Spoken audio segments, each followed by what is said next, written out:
and it will tell us.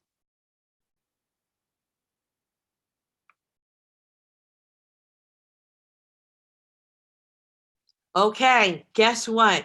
We are live in Iowa right now. Headquarters is happening at iTech, a conference, and it's 6 a.m. here in Iowa, and I am so excited. Right now, we already have joining us. Okay, guess what? We are live in Iowa right now. Headquarters is happening. Okay. Okay. I heard some feedback there, but we have 3 of our panelists joining in already, and Nicole Taylor is going to kick off our event. But I just thought, since we've got 3 people from 3 different locations joining us, that we could just take this opportunity to introduce ourselves. And then Nicole, you're going to kick off our 5th annual DigCit Summit. Good morning, everyone. My name is Nicole Taylor, and I am in the great state of Texas. It's 6 a.m. here also, and I'm excited to learn and share with everyone today. Eileen, can you? Oh, perfect. Hi, everybody. I'm really excited to be part of this Digital Citizenship Week and kicking it off. I'll be on in a couple of hours with Miss bahy-uh, and we'll be talking about all things Wakelet. Enjoy Nicole's. Okay, Fred. Hello, good afternoon. Yeah, in Kenya, it's in the afternoon. Yeah, I'm happy to join the Digital Summit. I'm so happy to kick off the event with all of you. I think we'll all go on mute. And Nicole, let's just have you take it away. Good morning. So this morning, we're going to be discussing constructing the culturally responsive citizen, moving from DigCit. So I really think over the last couple of years, we've spent a lot of time talking about what it means to be a really good digital citizenship.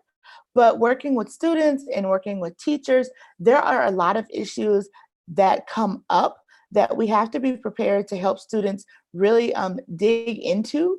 And when they're confronted with things, and when we're confronted with things as teachers, just having a game plan and knowing what to do will help us to really construct students who know how to use those tools of digital citizenship to be culturally responsive and just be better people. So here we go. Here is my contact information. If you have any questions or you want to connect, maybe to talk about some of the things that were shared today, I'll share a few resources with you and a few people who have helped me on my learning journey. Please feel free to reach out to me. My email address is nicole.taylor@gmail.com. And you can also find me on my website at nicoletaylor.com or on Twitter, because I live there, at Nicole. That's KNIKOLE.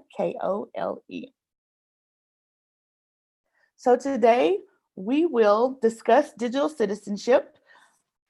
We'll explore cultural responsiveness and really look at what that means for us as educators and how we can help our students become more culturally responsive as well, digging into that for them. And we'll plan next steps. So in our time today, what we will do is, this is kind of like the tip of the iceberg. So I'll give you some resources, some ideas, some things that will hopefully send you on a path to do greater work.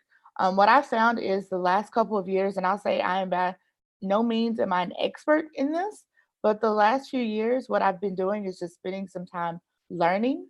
And I will tell you that before you can do any of this work with students, you have to first work on you.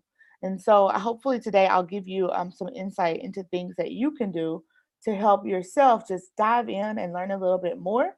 But I will warn you, because self-work is the hardest work. But I do feel as if it's very rewarding. And all of the things that I'm going to share with you today are by no means coming from an expert lens, but rather coming from a lens of self-discovery and just some things that I've discovered. And as I learn, I like to share with those that I support, both in my day-to-day role and of course with you guys, my PLN. So when we talk about digital citizenship, what is it? I feel like, this is something that anyone who is working with computers, that this is a term that we hear people use all the time about being a good digital citizenship. But what exactly does that mean?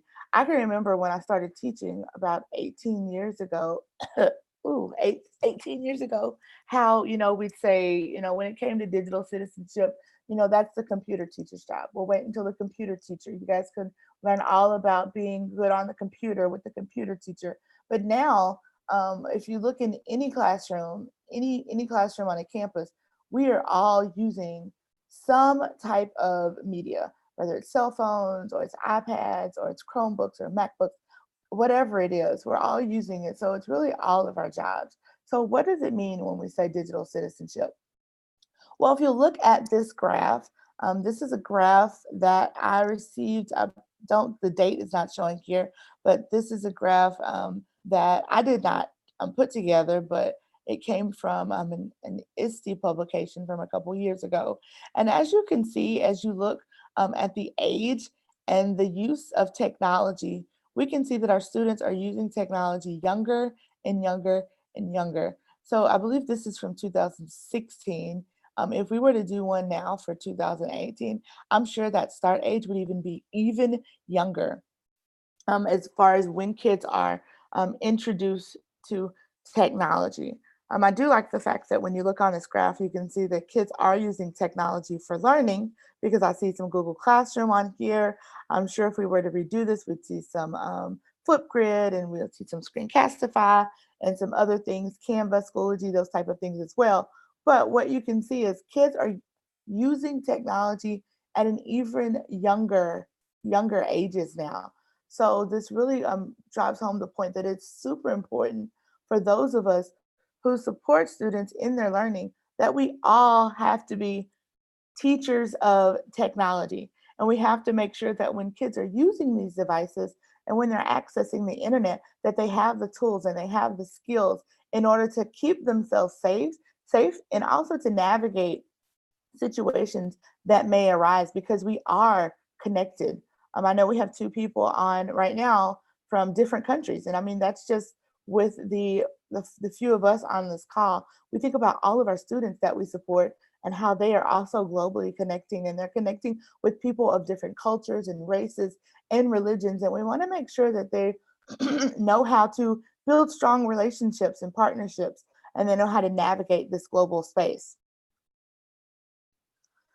So looking at this is also a graphic that came from ISTE back in 2016, and it's titled "Digital Citizenship is More Important Than Ever." So looking at this graphic, you guys can see that digital citizenship impacts so many different facets of our life. So when we talk about being a digital citizen, we're talking about the need to educate, to make sure that kids know how to communicate digitally. We're talking about commerce, we're talking about literacy, we're talking about keeping kids safe, making sure they know how to protect themselves, watching screen time, making sure that they establish healthy habits, and that they know how to set boundaries with screen time. And I'm thinking students, but I'm thinking adults, because I know that's something that I have to check myself on as well, because in this day and age, we are hyper connected.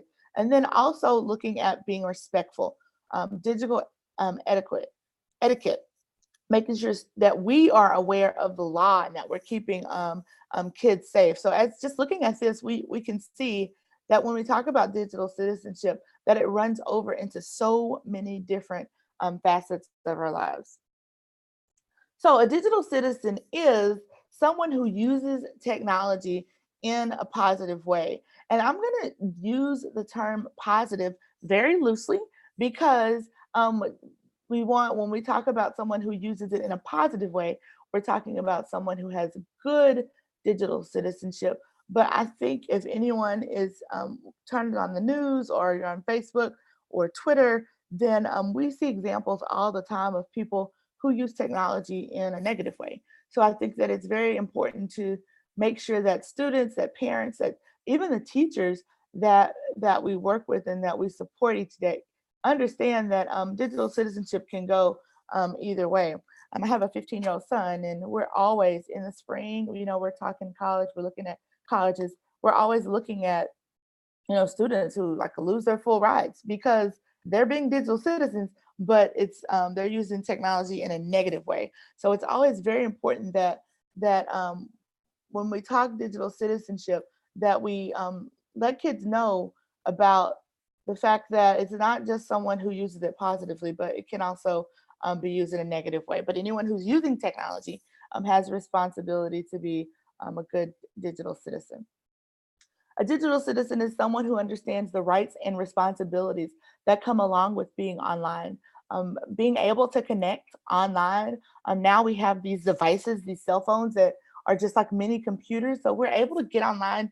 A lot of us are able to get online anytime, any place. And that is a great right. It's a great thing to be able to go and look up anything or to connect with, like today, I'm able to connect with you guys because of the power of the internet. But with great rights also come great responsibilities. And so what we have to ensure is that our students understand that not only is this a right and a privilege, but just like anything else, there are also great responsibilities that come with being online, that come with being globally connected. And what I've come to realize too is being a good digital citizen is the same thing as just being a good citizen. So digital citizenship is not something that's standalone or in addition to. It should just be interwoven into your citizenship plan. Because if we're working with students or if we're supporting teachers and we're just helping them to build good character, we're helping them to just be good people, then if you're good people face to face, then those same characteristics, that same honor, that same responsibility should carry over to the digital space as well. So now we're going to look at what it means to be culturally responsive. So I know that this is something that has been used. I see this word over and over and over again. But a lot of times I wonder if when people say this, if they truly know what it means. And as educators, when we say we're being culturally responsive, if we're truly doing the work to first understand the culture of our students, understand where they're coming from, understand the things that they honor and they respect. And then once we understand that, if we're truly designing learning spaces that are responsive to them, that are inclusive of them. So just looking at the term culturally responsive, it is the ability to learn from and relate respectfully to people of your own culture, as well as those from other cultures. And more than ever, as I stated earlier, our students are making global connections. And not even, I'm thinking about, of course, our call today, there's someone from Kuwait, there's someone from Africa, we have people in Iowa. So we are making global connections as adults, but our kids are making global connections, not just when they're on the internet, but they're going to school with people who are not necessarily from the neighborhood or not necessarily, of the same culture. You can just next door neighbors. I'm even thinking about my neighborhood and the different cultures and the different things that I've learned from my neighbors. So it is our responsibility to both model cultural responsiveness for our students by making our learning spaces places that are accepting and warm for everyone, a place for everyone to feel supported and valued, a place where everyone feels like they belong. But not only is it our job to do that, but it's also our job to make sure that we model this for students, and we show that we are also culturally responsive as well. So I am going to walk you guys through these are some exercises that I learned about from Teaching Tolerance. Val Brown, who is a friend of mine, and she's on Twitter. A lot of the things that I've learned from her and the EduColor community and the Clear the Air community. So I'm just going to walk you through as you're working with students and you're building spaces that are inclusive. These are just some things that I have used with educators to give them a lens into things that they can do with their students. So before we dive into these, I always like to set some community guidelines, because these are not necessarily conversations that will be on your state tests. These are not necessarily topics that will be in your textbook. but we all know that there are so many things that we are responsible for teaching and sharing with kids that aren't in the textbooks, that are not in Common Core, or in Texas we use TEKS or whatever your state standards are, that won't be tested. But we have an obligation to give certain things to students because we're there to support them. So just some community guidelines that I like to use when we get into discussing things that may be sensitive are as follows. So we want to make sure that we're respectful. We want to make sure that we have an open mind. We want to make sure that we seek to understand, which leads right into listen to hear. I know a lot of times we listen to respond, and that's something that I've been working on the last couple of years, is when someone talks, to turn off the side of the brain that says you need to respond to this, and turn on the side of the brain that says listen to exactly what they're saying. So sometimes I'll even have someone repeat what they're saying to make sure that I heard them correctly, and then I can respond. But we want to listen to hear. And then we also want to push our own thinking. I was having this conversation with a group of educators about a little over a week ago, and a few of the things that we mentioned, they said, I've just never had to think about these things. So push your own thinking, because we know education is changing. What our students are facing and what they are growing up with is different than what we grew up with. For me, I was an 80s baby, so going through school in the 80s and 90s, education looks a lot different. Friendships, connections with students, they look a lot different for my kids than they did for me. So just push your own thinking and be open to learning something new, and then also to just exercise empathy. So the first term that we will look at in today, and this would be great for also working with students, is bias. So bias is a prejudice. It's favoring one person's point of view more than others. And we all have biases. Bias has a lot. I've just learned, and this is, of course, just this is Nikki's learning, and I'm just sharing with you what I've learned about myself that has just helped me be better, be a better person, and be a better citizen, and be more accepting of others. We all have biases, and I've just learned that my biases come from the way that I was raised, the people that I was exposed to, the things that I was not exposed to. So if you are sitting here and you're thinking you have no biases, I hate to tell you, but you are very wrong, because we all have biases. And so the thing that I've learned with myself is, it's not that I don't have biases, but when they arise, like, what do I do? Like, how do I lean into that fear, or into that prejudice, or into that wrong feeling? Or do I just spend time digging it up and figuring out, why do I feel this way? How can I dismantle this? How can I make sure that how I'm feeling, that I figure out another way? A lot of times I can just attest that for me, it's just been ignorance, a lack of knowledge, not knowing about other people, not knowing about other things that I have not been exposed to.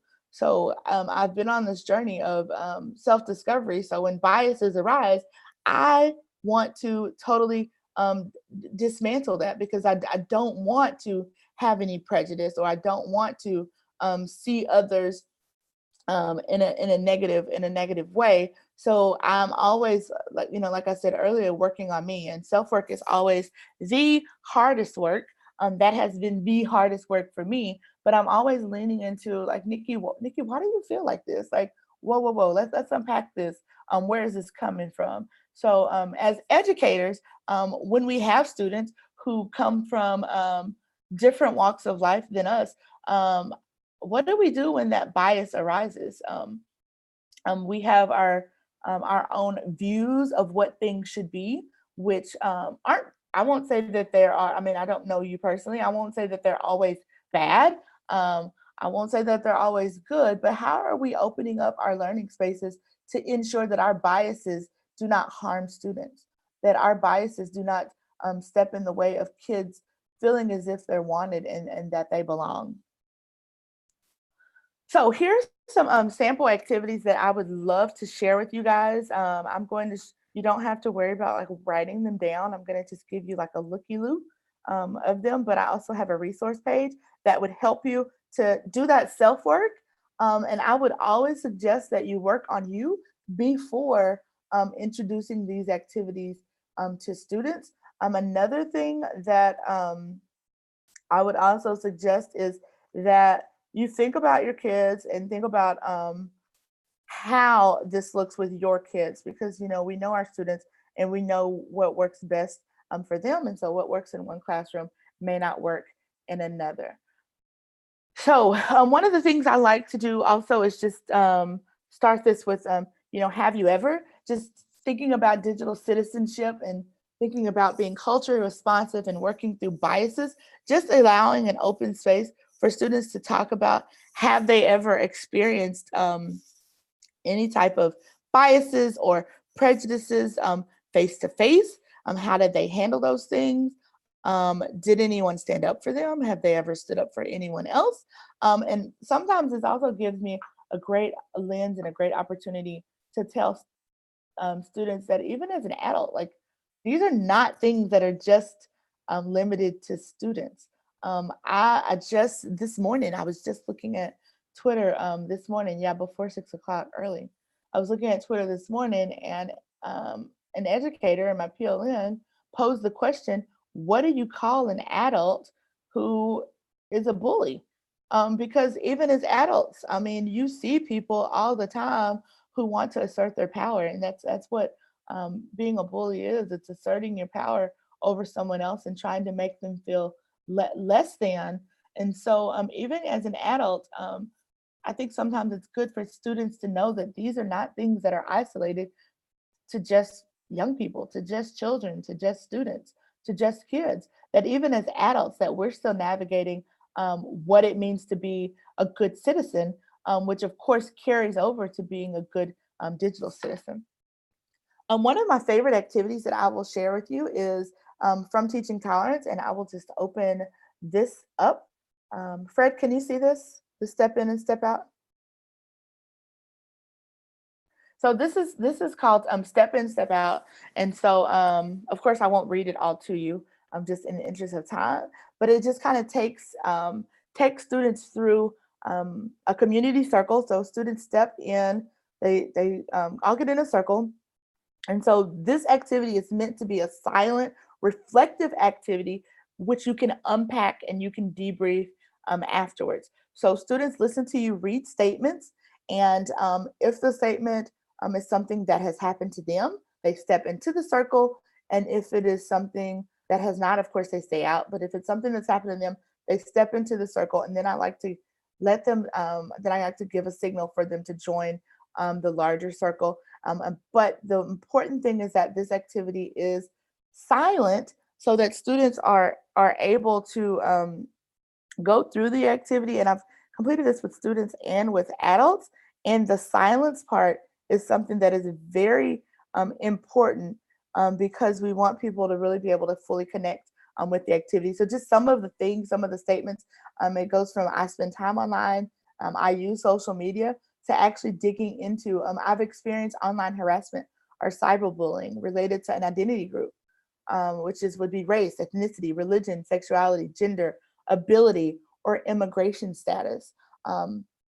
It talks about someone I know has experienced online harassment or cyberbullying. And I like to do this circle even with students, if you have some colleagues who want to come in and do the circle too, because it really helps to create a space where students know that this is something that we all experience.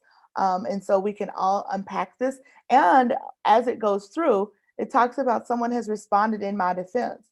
And it talks about I have responded in someone else's defense. And so one of the things that's also important, it helps to build community. It helps us to see our shared experiences, but we also talk about the need to speak up because I feel as if when things like this arise, we talked about digital citizenship being something that it can be positive or negative, but when these things arise, we have an obligation to speak up. And so we want students to be bold, and we want them to be able to speak up and stand up for others. And one thing I always share with them is that even when you don't open your mouth, you're saying something. So you're either saying something and you're opening your mouth to speak up and stand up for truth and for justice and for honor, or you're keeping your mouth closed and you're saying nothing, which also says that what you're doing is okay. Going back to Val Brown, I always use one of the things that I have learned from her, because, you know, again, students are just like us. Sometimes they're in these situations, and through that step in, step out, there are different activities that, you know, and when we debrief and we impact, both adults and students, it's like, I want to say something, I just don't know what to do. Like, I don't know what to say in trying to be a good citizen and trying to be a good digital citizen and trying to dismantle my own biases and the biases of others. I don't know what to say. And so one of the things that she has taught me that I use all of the time is when I'm in those situations, I simply say, what did you mean by that? When someone says something that is hateful, or someone does something that clearly is a flag that shows this is a glaring prejudice, this is a glaring bias, you need to just be better. I always start in with the question of, I'm sorry, I think I misunderstood. Can you tell me what you meant by that? Because that allows that person to backtrack and walk through and talk through what they did. And sometimes that'll open up a door just for conversation, so that you can really bring people in to thinking about just doing things a different way. Because as I forestated, we all have biases, and they have to do with how we were, how, you know, our culture and the things that we were exposed to and not exposed to, our communities, our households, our upbringing. And I'm learning that even my biases lead into the way my parents were brought up and the things that they were exposed to, and then the grandparents, because, you know, they raised my parents. So I'm a firm believer in calling people out, because I want to call them in to a better way of doing things. I want to call them into a better way of looking at things. So I enjoyed this activity for that as well. So there's also another activity that we look at that looks at student biases. And so you assign students a scenario, and kids are in groups of like 3 to 4. It could be kids. I've also done this with adults. It brings up great conversations, and especially those people who think, oh, I don't have any biases, or, oh, I don't see color, which is a whole nother session in itself, because we all do and we all have biases. But these specific scenarios, another amazing activity that I got from Teaching Tolerance. Shout out to Teaching Tolerance. It's a great space to look for lessons and activities as well when you don't know where to start around these type of issues, but you want to learn and you want to teach your students. That's always my first place to go. So I put kids in groups, and they discuss their assigned scenarios. And then I asked them to create a digital poster that records their thoughts about the hypothetical situation that responds to this question. So what is the bias being faced in the scenario, and what should you consider? So, and also, what are the different ways of responding to the scenario? And the scenarios are linked here. They're also going to be on the resource page, but I guess I'll pull them up. I have a little time. Some of the scenarios, and I'm telling you, I have a 15-year-old, and we have talked through some of these scenarios, and he's like, Mom, these are not far-fetched. Like, this kind of stuff does happen. This one talks about Kyra, who's online gaming with her friends. They occasionally have strangers in their group gaming sessions. Someone makes a remark that is blatant Islamophobia. What do you do? She brings it to you. So as a teacher, of course, like, what do I do? Because I know that I have kids. The media can paint Muslims in a certain light. Kids, their exposure and lack thereof can have them with a bias also. So this is something that we unpack and we talk through in order of, again, to just help kids just be better people, because digital citizenship is simply good citizenship. So how are we creating a space where kids feel accepted, feel as if they belong? Another scenario talks about Lex, who identifies as queer and transgender. She's in a space where there are transphobic comments. What is the bias being faced? What should you consider? How do you respond to this scenario? How do you speak up? How do you check in on Lex? As a teacher, when this happens in your classroom, not if, but when, how do we create safe spaces? And how do we throw out our own biases, regardless of what we think should happen, because we're not Lex's parents and we don't have a say in how Lex identifies? How do we create spaces where students like Lex know that they belong there? Another scenario here talks about students who are making jokes about the Holocaust and swastikas. And so these are not, I mean, if you're connected to the news anywhere, like these are hypothetical situations from teaching tolerance, but like this is stuff that's happening. These are things that we see playing out in the media and on the news every day. And I see adults who don't know how to respond to these things. So how are we making sure that our students know what to do when they're in these situations? There's a situation here where students are dressing up as Mexicans because they think it's easy and it's funny, not to celebrate the heritage, but truly to mock this heritage. And I know there was a scenario not too long ago where some teachers actually lost their jobs because they did the same thing. And so these are, again, these are hypothetical situations, but this is stuff that is happening. So in this world where kids are globally connected, like they are making connections with people who look differently than them, with people whose religions are different than them, with kids whose sexual orientations are different than them. How are they being accepting? And how are we creating spaces where kids know that even if we are different, I'm working through my biases and you belong here. You know, we're all different, and that's what makes the world unique and makes the world such an interesting place to be on. But regardless, you belong here. I want to make sure that you're safe. I want to make sure that you're taken care of. How are we creating safe spaces for students? But also, more importantly, how are we raising up the next generation of students so that they're able to do the same thing for their peers? So that's very important to me. So in debrief, I wanted to share with you guys this link so that you could actually create your next steps. I like to do this with students, I like to do this with adult learners as well, because this is a lot. We could probably talk about this for the next 6 months and not be done.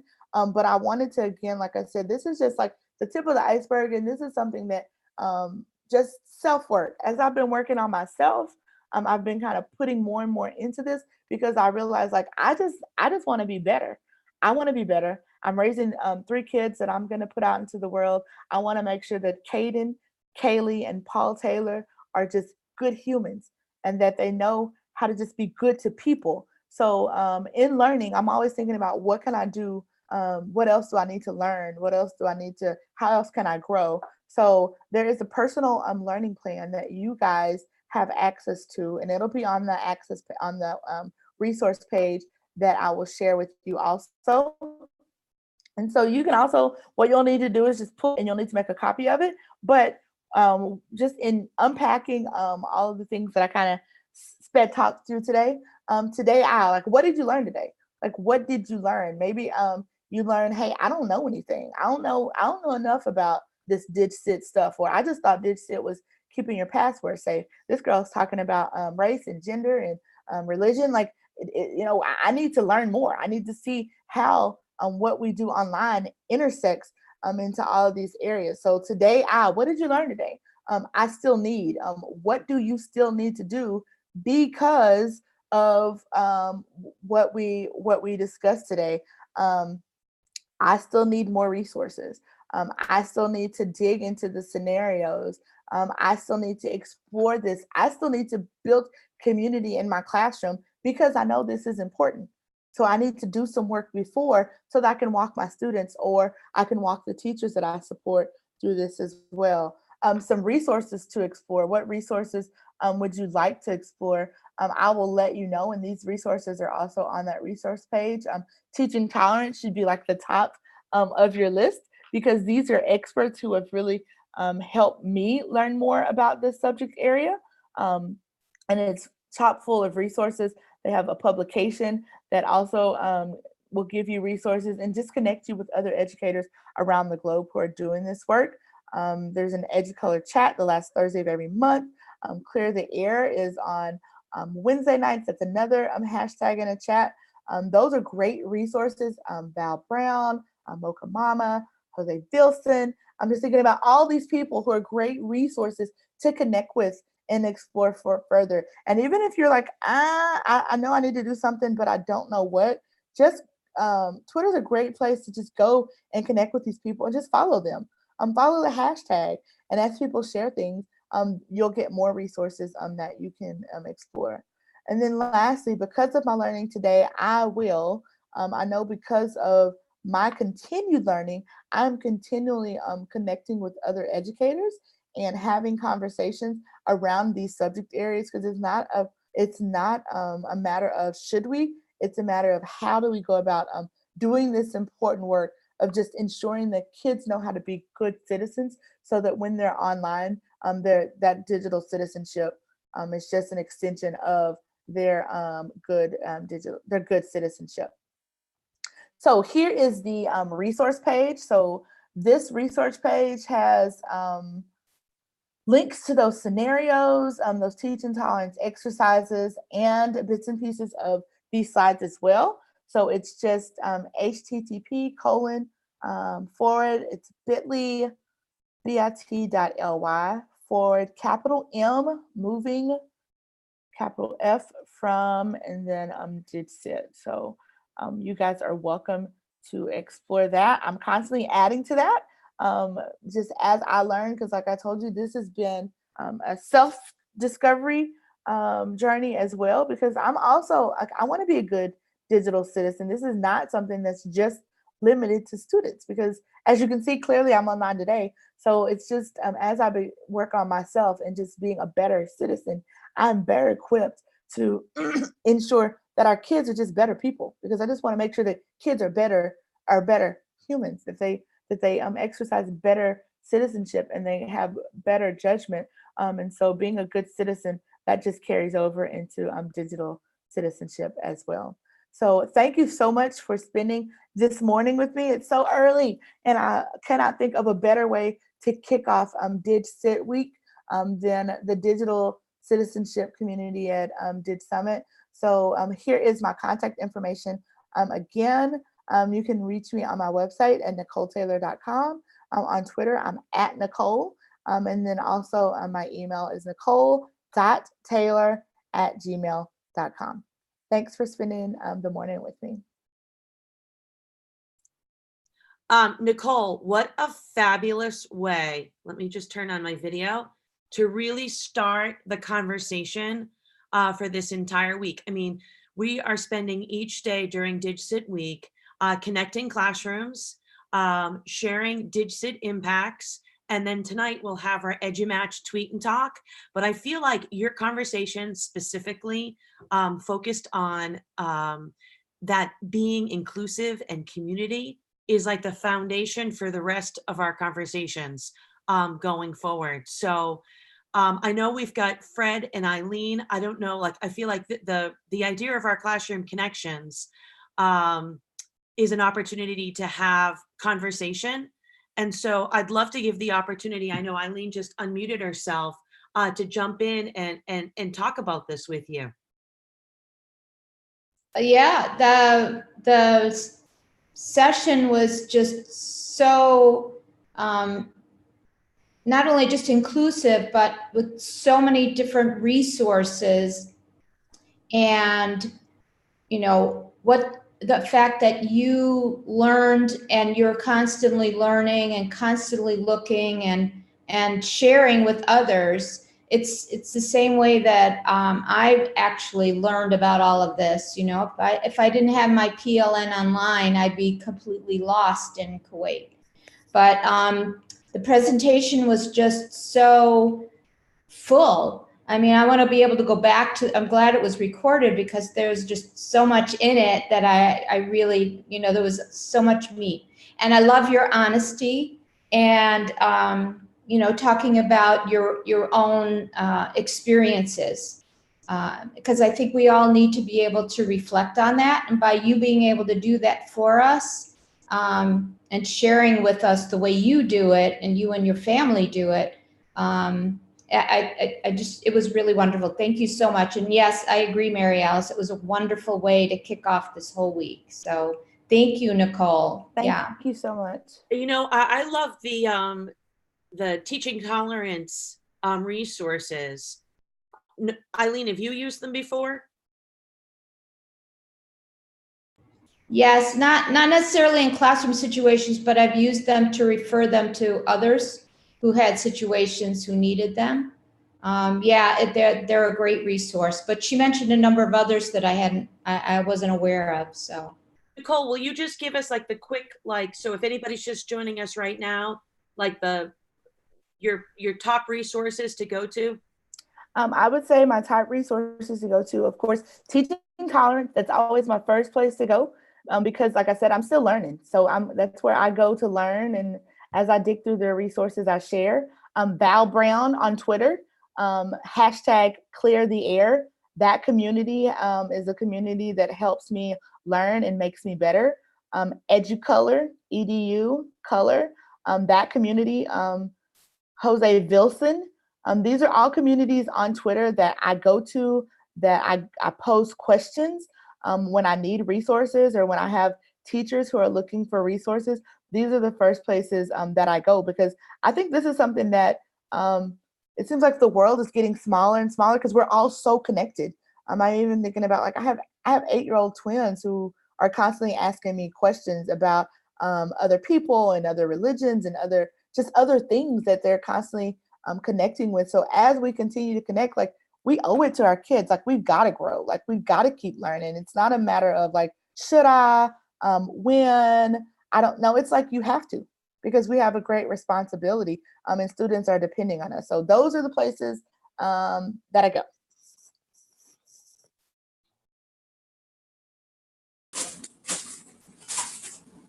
I see that Linda has just joined us. Fred, did you want to add anything in? Because I just think when Nicole was, you know, really presenting and talking about the fact, the power of being connected, the fact I'm in Iowa, Nicole's in Texas, Eileen's in Kuwait, Fred, right now you're in Kenya, and now Linda, who's just joined, is joining us from Canada. I mean, that is the power of, you know, all of these connections. And to share, you just shared those hashtags too.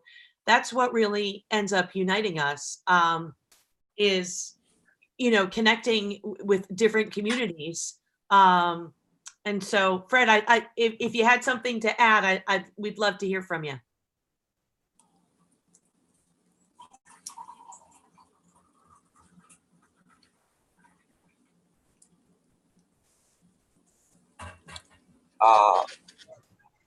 She has demystified this relationship the way it's supposed to be. And I'm happy when I'll be sharing the work to my Kenyan educators. It's wonderful.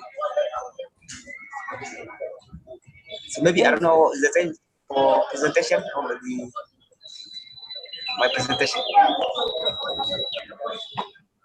In fact, yes, I know that we've got, I mean, this is the beauty of this week, is that we have the flexibility to like pop on and in, kind of like an open house where nothing ever starts. Life doesn't start on the hour. Our schedule is set up like on the hour, but I know that next is Fred and Linda. And so I want to make sure that, you know, Linda, even in the chat, oh, here we go. If Linda's on, oh, Linda is on. Okay, terrific. I mean, this is the idea of connecting in conversation. So Fred, you can start to share what's happening in Kenya. I see Linda. How are you, Linda? Yep, good morning. Yeah, someone has some background. I can't tell from where.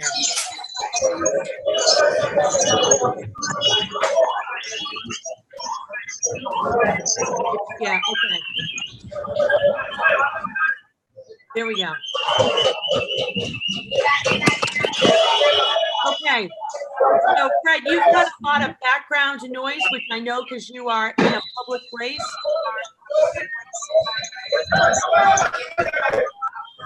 But the rest of us are mute.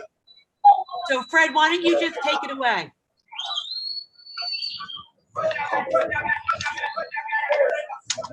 Oh yeah. So I can just start. Yeah, Fred, we can hear you.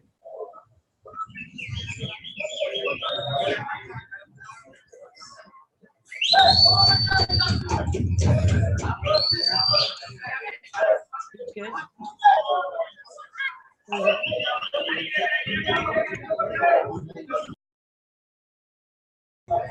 Okay, there we go.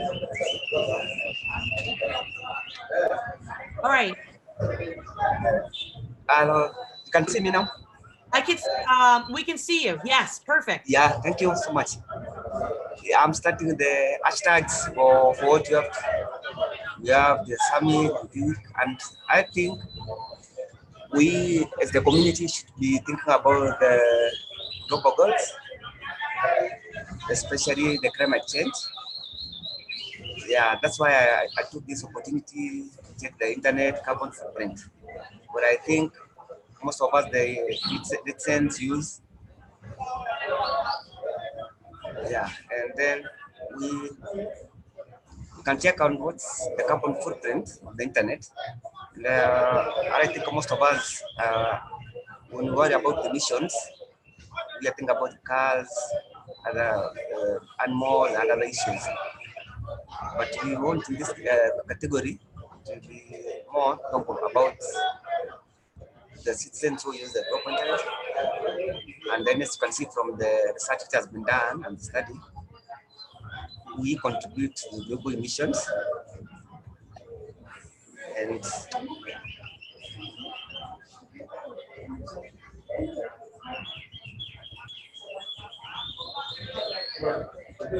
so I have for me an infographic here which shows how do you contribute to the carbon footprint. We have the carbons from deforestation, animal fuels. We have tweets, rights, the food searches from Facebook. We have data centers that power our servers, and that the whole of them produce carbon dioxide, as you can see, which has an effect, of course, in the ozone layer. As you can see from the graphics, it's showing.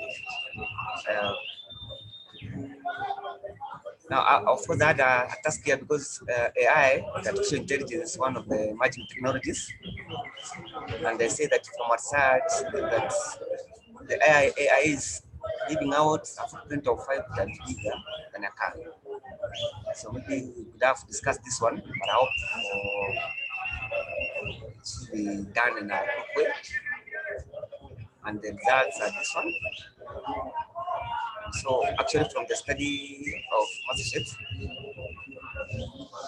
the carbon dioxide footprint is more 284 tons than average vehicles.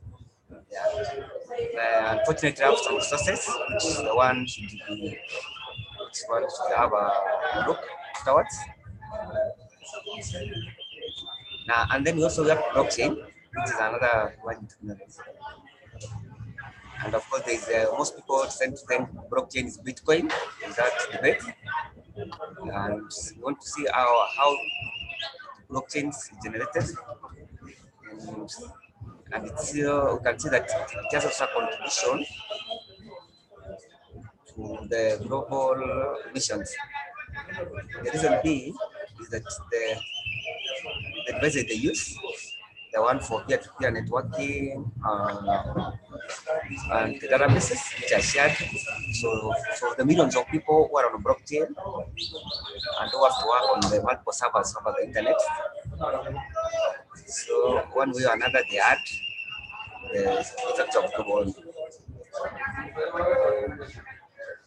So I think the best way you could maybe think of how we reduce our digital footprint for every person of us, and everything we do, which is very small, it's the contributing factor to the overall to help us reduce the digital footprint.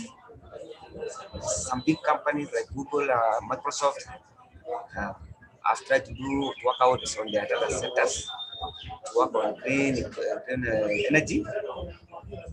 So that's such that it reduces the effects of their digital carbon footprints. So how many ways can we do on our own digital actions which will contribute to the overall? So one of them is something which is in our house or in our community. So we have the electrical devices, the electronics, which you can do by adjusting power settings. Like you don't keep your computer in hibernation mode, another one you switch it off. So see, one if you lower your monitor brightness, as much just like anti-glare for your eyesight, it also helps reduce emotions. And then also we have the tracking sites like the apps and other things. We should minimize on them. Yes, and there's a bit of how you can download maybe videos instead of streaming. There's a bit on that. But the advice is that download is much easier to save more than streaming. Then we want to see, for example, when you're doing Google search, it is good for you to bookmark instead of using the inbox for the search, because when you search a situation of hours. Yeah. And some of us, we have the video replan about the outplay, which automatically do outplays. And I think the best way is for us to try and minimize. And now also you can pay by offsetting your digital carbon footprint. In turn, they are used for planting trees. So when you plant more trees now, it have helped now. Yeah, and the last one could be the other controversy that when you get bored, you switch off, run away, okay, from your devices, take a complete rest, and other stuff. Yeah. So maybe your final thoughts now, question and answer. Yeah, and then I have my final here. So, small actions today can lead to a bigger changes in the future. And this is our hashtag for Digital Summit. Thank you. Hey, Fred, thank you so much for joining us. I can tell you it's now 7 o'clock in the morning here in Central Time in Iowa. What time are you in Kenya right now? It's around 3 p.m. Kenyan time. I love it. Well, I'm going to put you on mute because of the background noise. We're going to join Linda Edwards from Canada. Come up again, please.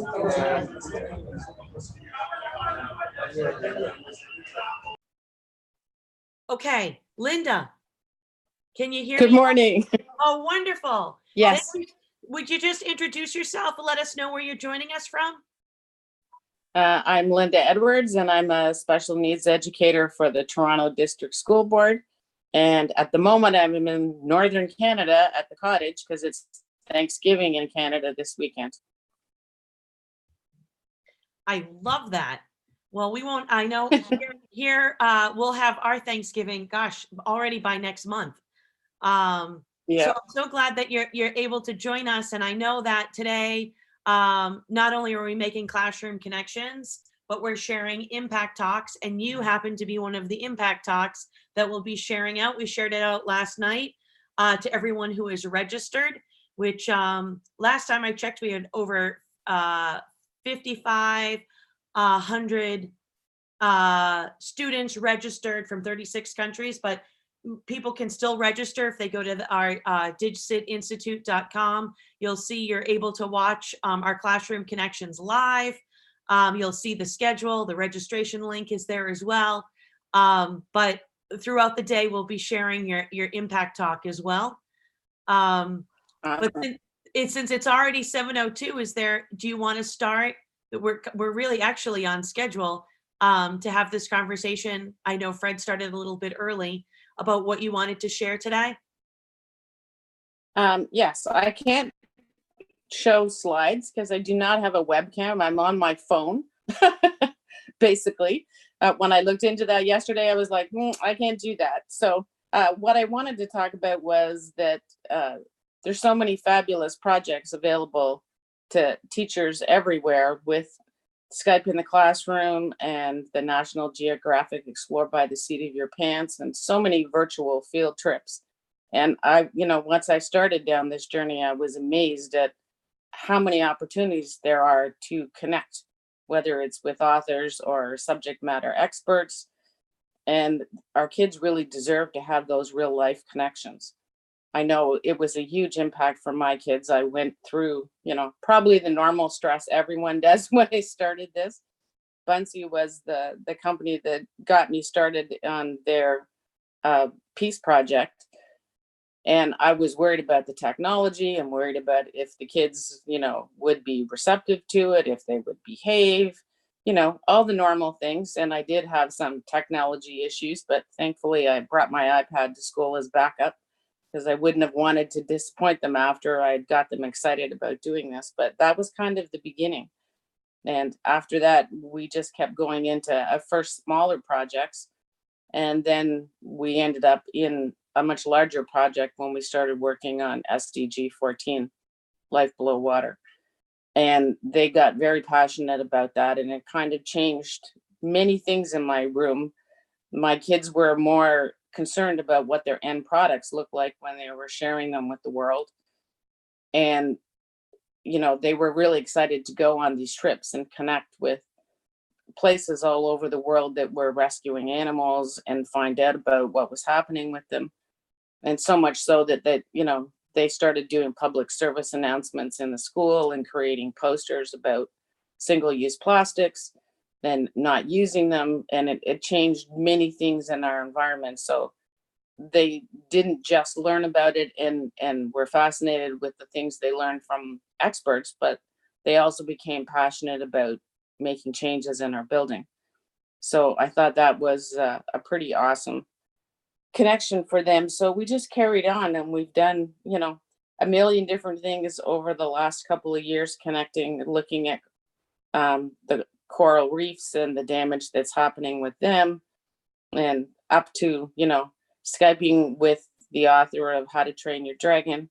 So all of those things have been very powerful. And I can't imagine school without doing that now, but I certainly can understand the people who are a little worried about starting it, because I felt exactly the same way. So for us, there's been a lot of different projects. So I don't have those kids anymore. Otherwise, I would have loved to have had the class connected to do this, but they're not available. They've gone on to middle school, and my job has changed somewhat this year. I'm doing technology integration, but it's slow getting started with all the other classes. So I wasn't ready to have students connect at this point. They're just starting to learn how to use some of the technology, and we haven't got to the point of Skyping or collaborating. We're going to be participating in Global Maker Day, and that will be our first experience connecting with another classroom. Okay, Linda, I was in the background trying to get your impact talk up, because since you can't display on your device right now, I could share my screen and we certainly could show the impact talk. But before I even do that, I love that you just mentioned Global Maker Day, because I happen to be with Jamie Donnelly here in Iowa. She's getting ready. Their conference starts today, and her first presentation is at 8 a.m. And so, so this will be your first opportunity for your students to make those connections, and that's at the end of the month for Global Maker Day. And that's pretty exciting. So I want to give a shout out for anybody in any classroom that would like to join us, because it's really about that opportunity for classrooms around the world to model that everybody is a maker. And I love that for your students, it'll be an opportunity to join other makers around the world. So yeah, so do you hear Jamie in the background with a whoop whoop? Yeah. So let me share my screen. And Okay. let me just show your DigCit Impact Talk, because this is just a great opportunity. And then we can continue that conversation with some visuals. Does that work for you? Okay. Okay. Yep. Super. want- Thank you. Put yourself on mute and I'll share. Okay.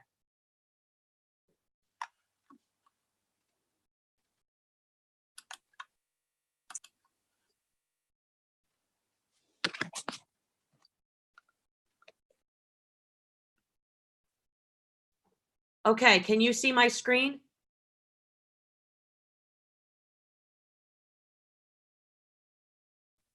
Yes, I can see it.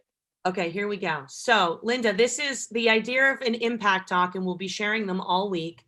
DigCit Impact Talk is a pre-recorded 7-minute story, and it's really about making an impact in a local, global, or digital community. And this is Linda's DigCit Impact Talk.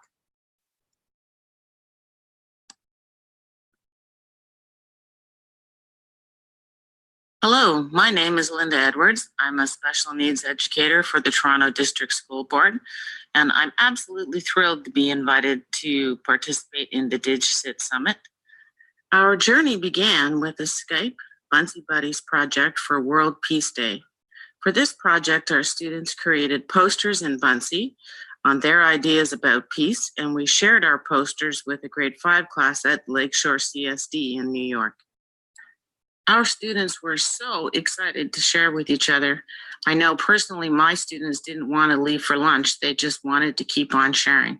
We were hooked after that, and we couldn't wait for our next collaboration. Our next collaboration was World Water Day, another Skype Buncee Buddies project. We began learning about SDG 14, Life Below Water, as a class before our connections, and then we connected via Skype with the Florida Oceanic Society. In our Skype collaboration with the Florida Oceanic Society, we learned about the damage people and plastic are doing to marine life. Sea turtles are often hurt by boats and jet skis. We toured the rehabilitation center with our guide and met some of the turtles who are living there. Some of these turtles will always be there. They were too badly hurt to be released into the wild again. As a result of our collaborations, we began a school campaign to say no to plastic straws. My students created posters, public service announcements, which were displayed throughout the school. These posters illustrated the damage of single-use plastics. Here are some of the student-generated ideas to replace the plastic straw. Bring reusable straws to school, make straws from glass, clean and reusable, drink without a straw, make straws out of paper, make straws out of food like chocolate, and then they will melt and disappear, no harm to the environment, and make cups that are sippy cups, no straws are needed. One of our biggest projects last year was World Record Wednesday with our global classroom. There were more than 57 countries and 5,000 student responses on Flipgrid in the 24-hour period. My kids were so excited to participate in this World Record Wednesday, do their recordings, and listen to others. Our call to action was to create public service announcement posters to display all over the school.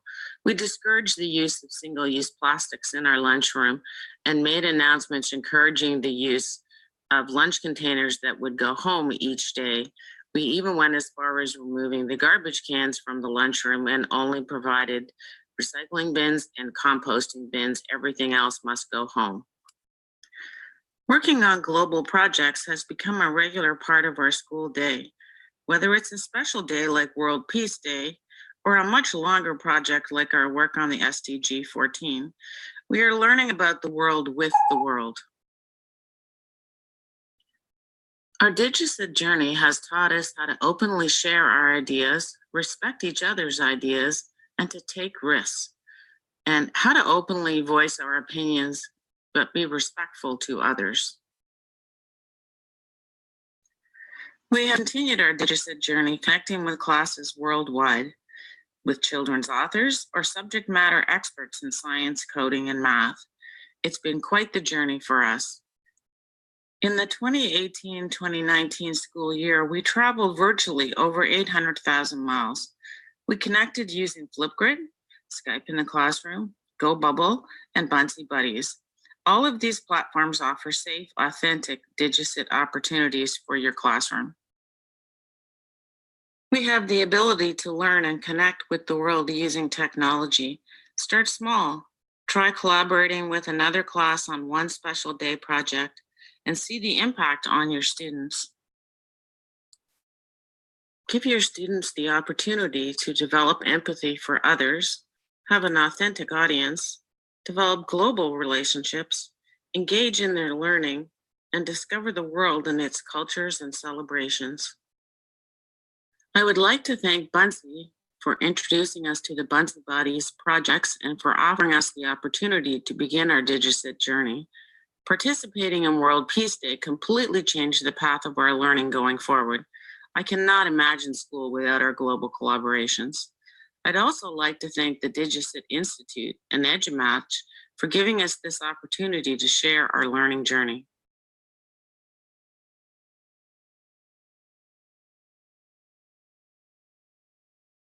Okay, that was the first one I got to share out for our DigCit impact during our live session right now. And I feel like it really visually, what the story that you just told really highlights the power of being connected and these opportunities for our students to, to connect and collaborate globally. For anybody that's watching or is watching us live or to join us later to watch this,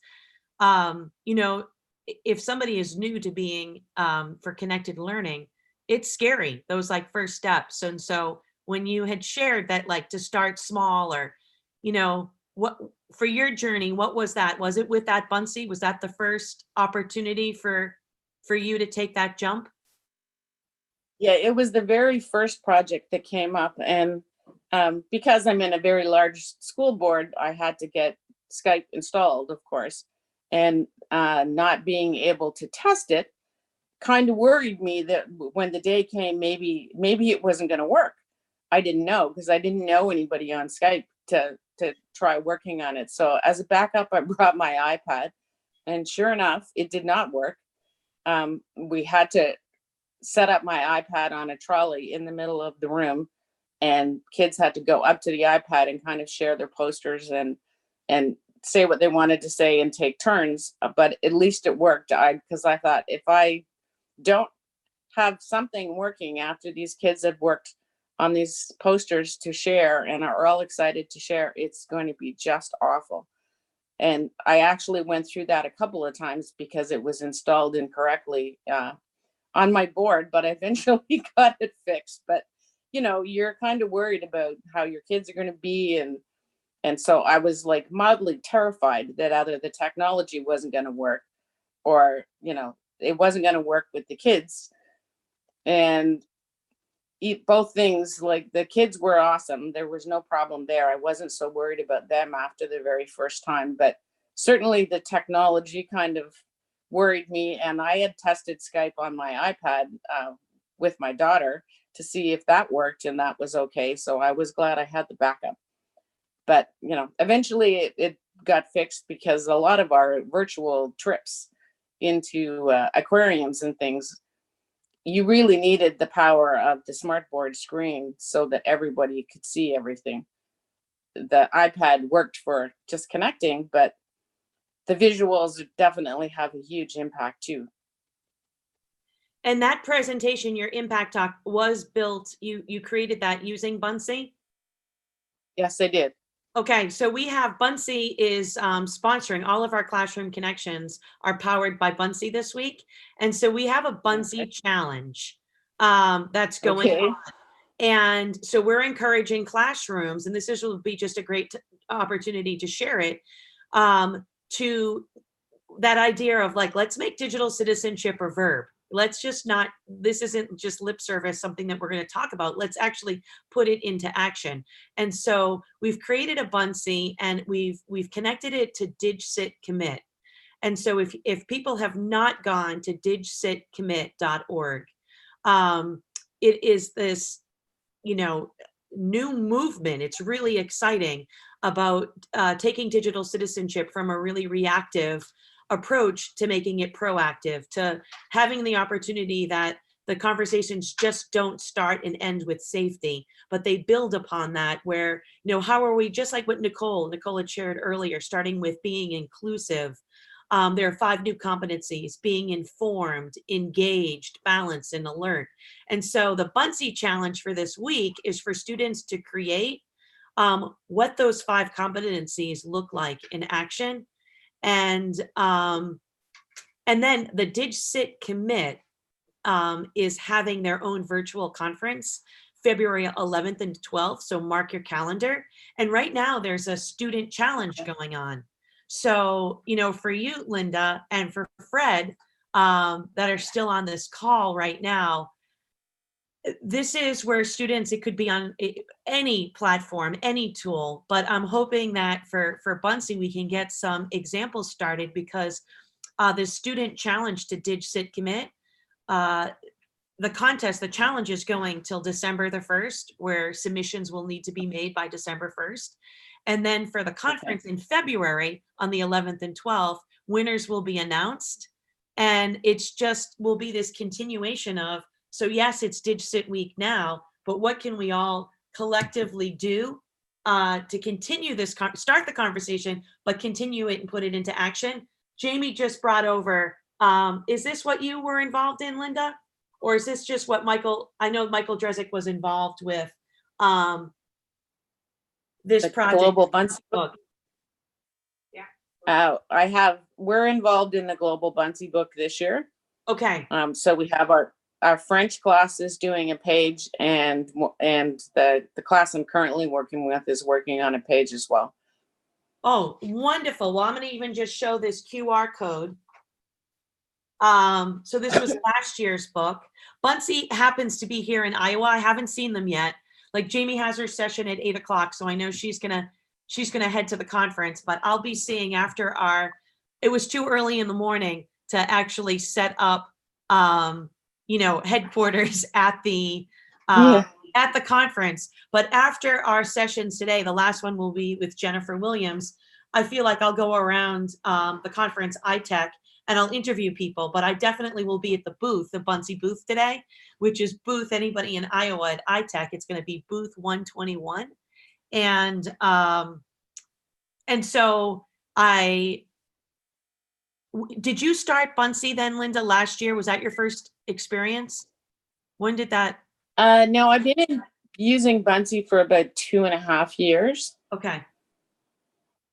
And I'm an ambassador for Buncee as well, a BCE. So I use Buncee for myself for pretty much everything I do. And certainly I use it for the students all the time, since it's basically one-stop shopping. They don't have any need to go anyplace else. There is more than enough assets for them to create pretty much anything they can imagine. Okay, so for anybody new, all they'd have to do is go to Buncee, and you could start an account. And for our challenge, our contest this week that we're hosting with Buncee, all you have to do is create that account, make a commitment to digital citizenship, and then just start creating. Yeah. I know, Jamie, are you walking out the door? I am. Okay, as we always say, be wicked smart at your conference. Her session is 8. She can just jump in and say hello. Hi, Linda. Hey, Fred. Hi, Jamie. So great to hear your talk and all the things you're doing. And I will personally say she's been part, excuse me, of the AR, VR, and EDU group for a while now, and actively comes in what she can back to her students. So you're super innovative. You're always out there growing and learning and willing. And we're excited to have you at Global Maker Day for sure. Thank you. I'm looking forward to it too. I've just printed all of the cards out for 3D Bear for In fact, I'm so kids glad to start experimenting. I'm so glad you just mentioned 3D Bear because you are an ambassador for 3D Bear as well. Oh, Mhm. These are the cards that you're going to get in the mail, the 3D Bear challenge cards for augmented reality. So you've printed yours out, but you also have this coming in the mail any day. Yes, I knew it was coming, but I wanted to kind of have something for the kids to start learning how to use 3D Bear. So I've printed them out and it's on my job list today to laminate them so they can begin exploring. Oh, that's awesome. I can't love wait. that. Can't wait. Have you seen the 3D Bear challenge for the week? I have. I took a couple of pictures yesterday and added sustainable development on top of them. So I just haven't shared them as of yet. Okay, well, that was definitely planned specifically around for DigCit week about, and it was really inspired by the first time I got really hooked for 3D Bear happened to be a blog post about a classroom. Just got a little note from Oh, a how friend. wonderful. Oh, I love that. We just got a note right at I'm just in the hotel room right now, but that was lovely. Have a great session, Jamie. Thank you. And I'll see you after. But no, back to 3D Bear. There was a post and it was a classroom that went to the metro station and they redesigned it and they saw that it wasn't accessible and they redesigned it using augmented reality through 3D Bear. And they designed it, and then that design was really incorporated into this new updated version of the metro station. And I thought, wow, this is incredible, because digital citizenship to me is always that opportunity for students to experience.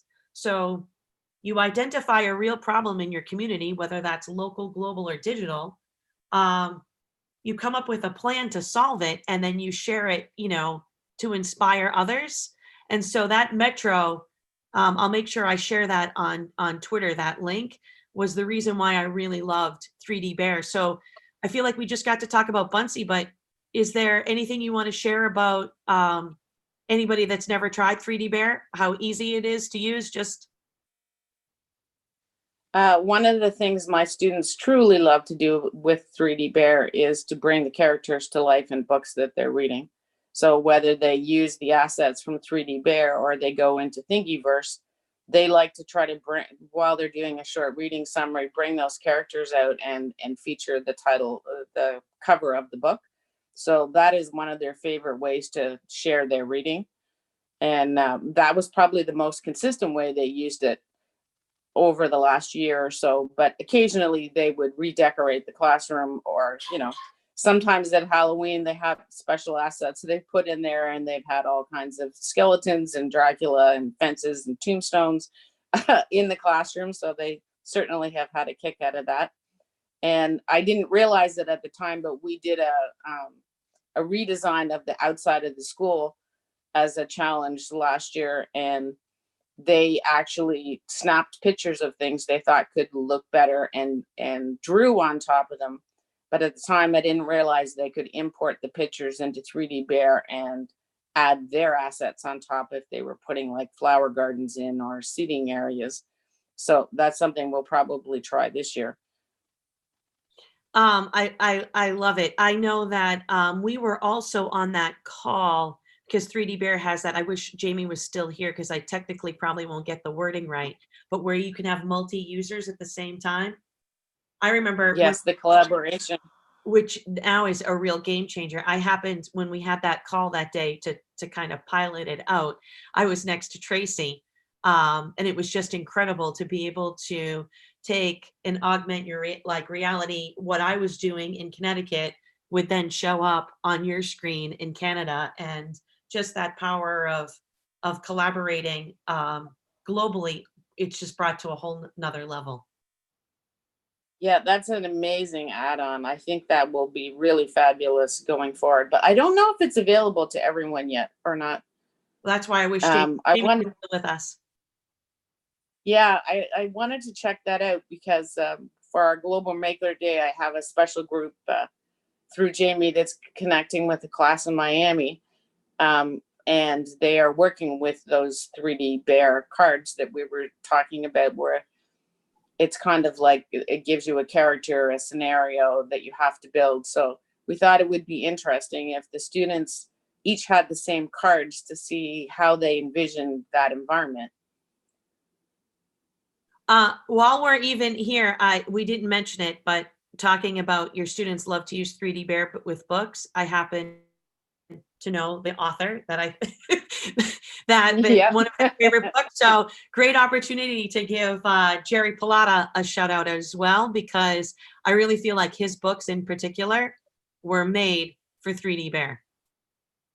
Absolutely. My kids became addicted to Who Would Win books. I ended up buying, I don't know, about all of them last year as they came out, and they spent a good deal of time writing their own Who Would Win books in Buncee, and they did an amazing job. I mean, it was a huge project, but they had really understood how Jerry set up his books and what was supposed to work. And most of them had, 25-page books when they finished their project, and then they recorded themselves as authors reading them in Flipgrid to share them, and they turned out amazing. I was very impressed. Now that is what I call an app smash. You just mentioned 3D Bear, Buncee, Flipgrid, and all of those different tools being used together for that project. I know that Jerry wrote, I'm not going to get the ants, but there were 2 different types of ants, like green army ant and a different type of ant. And he made this video, and to me, like, it was digital citizenship in action. He talked about how one ant, one by one, it's like 1 grain of sand at a time. Each ant, 1 grain of sand at a time, and then one becomes many. And I just remember, I don't know if you had seen that video or not, but there was that sentence in there that was just powerful to me, that all it takes is one, and then how one becomes many. And I feel like that this is what this week is going to be about, is that one person raises their hand and shares their story to inspire others. And then that one continues to, then somebody else is raising their hand, I'm raising my hand. And collectively, we're kind of sharing the best this week. But I would love an idea of some sort of call to action. I mean, this is what this week is about, so that we're not just talking about it. It's not just about DigCit week. It's about extending it. So any advice about what that call of action would be?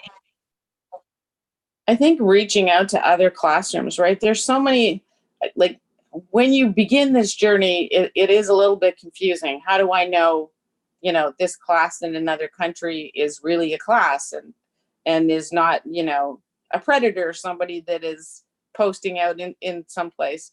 But there's so many organizations like Buncee and Skype that kind of vet all the people that are willing to connect with you, and same with Flipgrid, with the Grid Pals. And Wakelet is about to do that with WakeMates, where these bona fide people on Twitter are willing to connect with you, and then you can have your class having conversations with each other. And I know one of the things for me anyway was Flipgrid was a lifesaver for that, because now the time differences don't matter. It's very hard to connect with our schedules being on Eastern time with Africa, for example, or, over in Kuwait where Eileen is.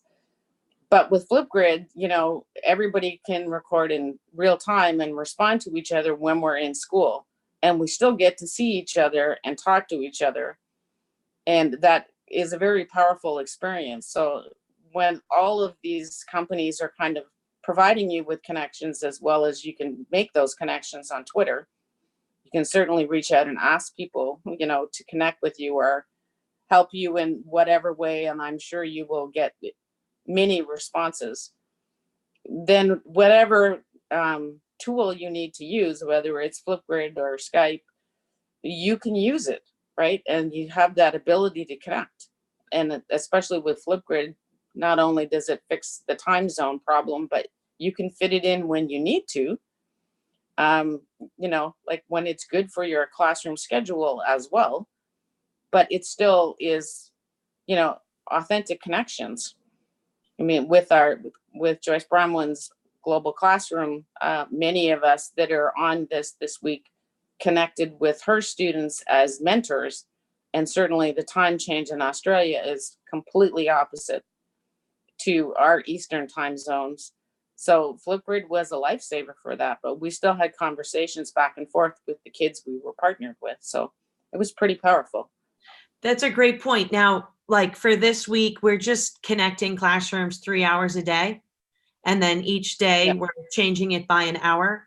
And that's still, we just wanted to be able to provide classroom connections for the entire week each day, but it doesn't obviously accommodate all the time zones. And so we're going to be doing some spotlights. And tonight at 8 p.m. Central, we're going to connect with Bronwyn's class, which will be Tuesday at, I think, 10 a.m. in the morning, I think, if I've got the time zones correct. But when you just mentioned Flipgrid, that's a perfect example because time zones are going to always get me. I'm always going to get time zones wrong. And the best part of those connections are having students being able to see other students. And that's what Flipgrid allows with the videos. But it accommodates for the different time zones as well. So and that's where the Skype-a-thon has now changed its name this year. I'm not going to remember the new name, but it's got a different, it's not going to be, I'm sure they're going to be they'll add the hashtag Skype-a-thon, but there's a new hashtag that's being used for this event, which will also include Flipgrid, which just also reminds us about the importance of just being comfortable to evolve, that when we have other opportunities and ways to connect and collaborate, the idea, I've loved the Skype-a-thon, but it's always been through Skype, not all the time zones. I know some schools would have like, the class sleeps over for 24 hours on and off, but that isn't really realistic for, maybe you can do it for an event, but Flipgrid gives you that opportunity. So.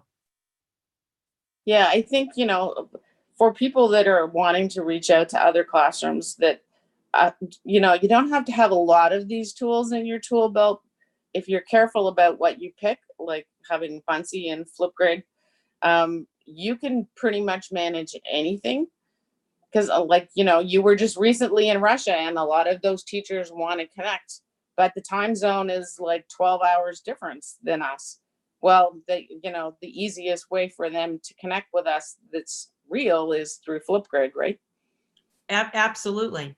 And when we were at EdCrunch, there were a lot of MIE experts that we met that were already, using Flipgrid, and I presented using Buncee, so they were excited about trying out Buncee, and they were so eager to have more opportunities to connect with other connected educators.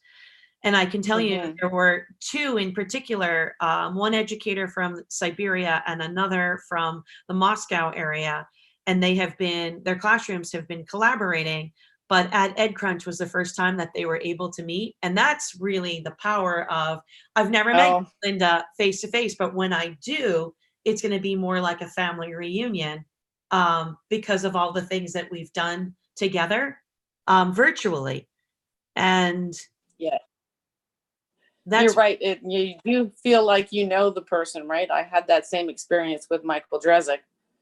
I had talked to him online a lot. We had worked on a couple of projects together, and then when we went to CanConnect, we finally met in person. So I've met him now a few times because we've met there and a couple of other different conferences. Oh, and he came to DigCit Summit Canada last year too. So, but it was the same thing, right? You feel like these people because you're talking to them and doing things with them all the time. It's just virtually, right? Absolutely. Well, I can tell you, I was kind of shamed into like getting connected.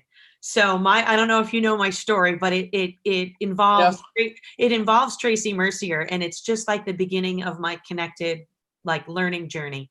So at the time I was a faculty member at the University of St. Joseph in West Hartford, Connecticut, teaching teachers. And Tracy happened to be one of my graduate students, and she was way ahead of her time. And she used to have events where she'd invite the outside into her classroom. And so at the time she was teaching third grade. and they all had netbooks. And what she would do is when she would invite the outside in, it was so that her students had an audience and somebody like to present to. And so this one particular day, I go into the classroom, there's a group of students sitting on the rug with their netbooks, and they're typing away, and they want to know, how do you spell your name? So without any thought, without any hesitation, I start to rattle off how to spell my name. And they're saying, we're going to see if you're making socially responsible decisions. And I remember like gasping, because it was the first time I was ever aware of somebody Googling like me. At that point, I'd never even Googled myself. And so as her third graders are Googling me, I had no idea what was going to come up. But, luckily, I grew up in the 80s, and so none of that was online, right? Yeah. It's all been very positive things that I had been doing with the university in education. But it was one of those moments, it was like a light bulb moment, that if these third graders are this aware and are learning this way, what am I doing to make sure that learning continues in the fourth grade, the fifth grade, middle school, high school, when they come to my college classroom? Like, how am I going to meet their needs? And so that is my real reason why I became connected, is because of Tracy and her third graders. It's the beginning of my journey. And so for anybody that is hesitant, or anybody that is already connected, I think it's on all of us to kind of have that buddy system, right? Where if we're going to go on a field trip, you always have a buddy. How can you help invite someone to this amazing experience, which is this connected journey? Because the people that I have met, the experiences I've had have been, I couldn't have even ever have imagined. Yeah, it really is amazing. A couple of years ago, if anybody had asked me if I've been doing half the stuff that I am doing, I would have said, no way. Like, it kind of blows your mind that in the morning before I go to work, I may be talking to Bronwyn in Australia and Cam in Africa, and maybe we're having, we're working on together, and, via whatever tool we're using. Frequently with Cam, it was in Go Bubble. But, like, that's how small the world has become, because we have the opportunity to use this technology. It is pretty normal part of my day now to be talking to Australia, Africa, the US, England.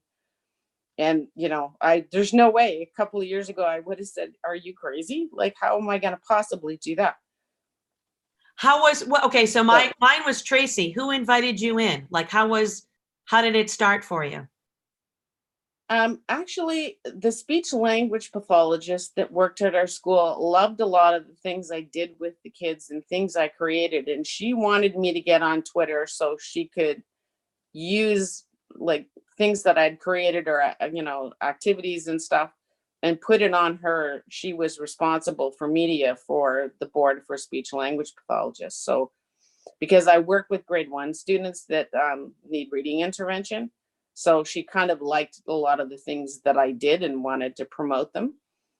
So she's the one that got me on it. And I was on Facebook before that, but I at first didn't quite get what was happening with Twitter, because I was treating it like Facebook. So if I put somebody's name in, I couldn't necessarily find anybody, right? So it took me a little bit to navigate how to find people on Twitter, just because your handle may not have anything to do with your name. And then I slowly started meeting people virtually. And Michael Drezick was one of the people I met fairly early in. And I had a project I was kind of passionate about, and I wanted someone to do it with me. And he was, sure, I will help you with that. And he had definitely more technology skills to track some of the things, because I wanted to kind of find out how many students were experiencing bullying, basically. And we came up with this kind of survey, and he built a Google map where it tracked where all the responses came. and came from, because I thought it was kind of a bit more isolated situation. Anyway, there were a lot of students that had experienced some kind of bullying, and I don't know, I instinctively, I guess, knew when I asked him the question whether he would work on this with me. I felt like he was going to. He seemed to be pretty open to things, and I was very happy that he did. So Michael also got me involved in, lots of different things. And he was, when we did our first global Buncee project, the class I was supposed to be connected with never responded. And I was kind of panicking about that. And then Buncee put me back in touch with Michael to see if our class could connect with one of his classes in Lakeshore. So that was why he was our very first connection. He kind of came in and saved the day because the class that was in Europe had not responded. And so he was kind of a leading edge in a lot of things. And Michael, as you know, because I know you're friends with Michael as well, that he's always open to new challenges, and will help anybody with anything. So that's the truth about Michael Drezek. He's got a couple of, Yeah. So today happens to be in some classrooms in the United States, a holiday. So where there's no school. So we decided to use Monday as a day for educators to connect, because we really wanted our classroom connections about students. And so Tuesday through Friday will all be classrooms connecting, where students are teaching students and inspiring, that call to action. He's got several classrooms in Lakeshore that will be presenting.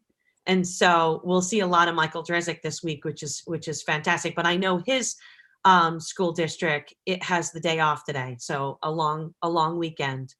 But to even just talk about Lakeshore, I mean, I had the privilege of working with the community last year, and we took this idea of our summit, our DigCit summit, and we applied it to a school. And instead of what usually happens for digital citizenship, is where a lot of school communities might have an assembly and invite in an expert to come and talk at the students, we had a student-led digital citizenship summit. Instead of talking at the students, we invited the outside to come and learn with the students. And I think, were you able to join in? I did.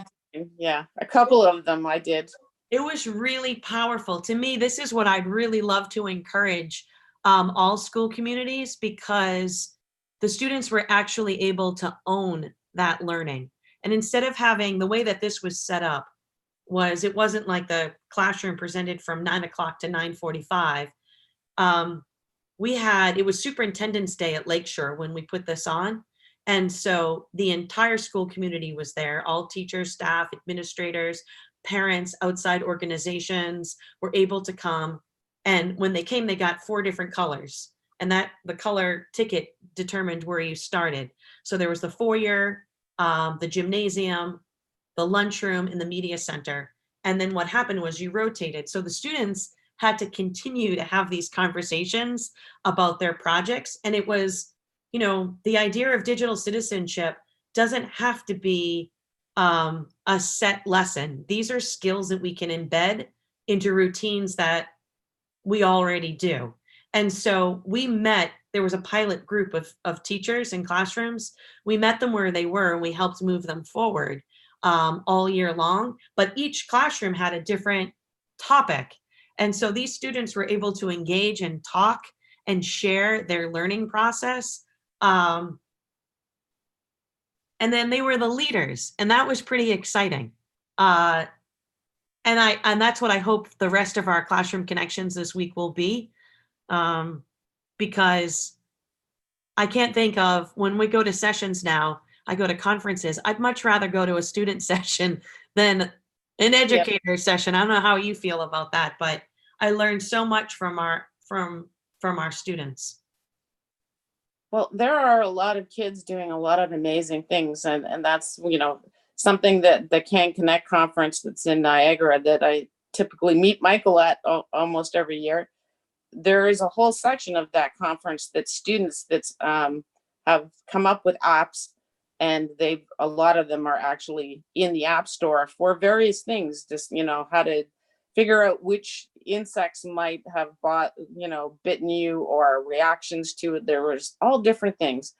And the Niagara District School Board had a lot of Girls Can Code sessions, and there were some fabulous things that they come up with. So that's one aisle I always make sure I go to every single student group and talk to them all and find out what they're doing and how they began, what their journey was, because they are really doing some amazing things. When we were talking about just how to start with connections and where to begin, it just made me think of, I had no idea. Once I was kind of shamed by these, it wasn't on purpose to shame me, but with the third graders, I started my connected learning journey was slow to start. So I started my Twitter handle, but I really didn't feel like I had anything yet to say. So this is how I started. I went and I looked at who Tracy was following. And then I read bios and I looked at hashtags, but I still didn't know what the whole, I remember the first time I got hashtag FF. I had no idea what that meant. Did someone just insult me? I mean, I had no idea that was a Friday follow.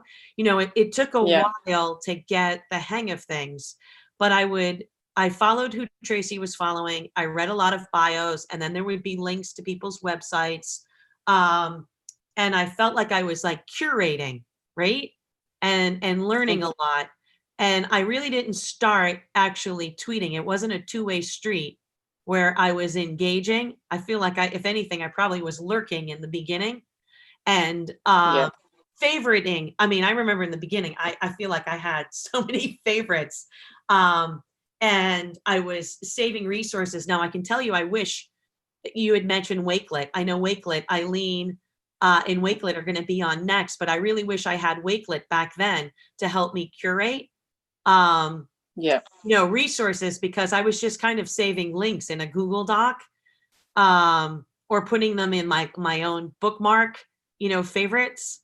So but that's how I started. And you were talking about it was with Michael Dresek, but did you do anything similar about following somebody, looking who they followed? And yeah, I did. I sometimes there's kind of a pattern when you're looking at things, that certain people like Dave Burgess or Tara Martin popped up a lot. So I would follow them because they were kind of edgy rock stars. And that kind of led me to different chats and a lot of different people. But it was definitely a slow process too, trying to navigate and figure out,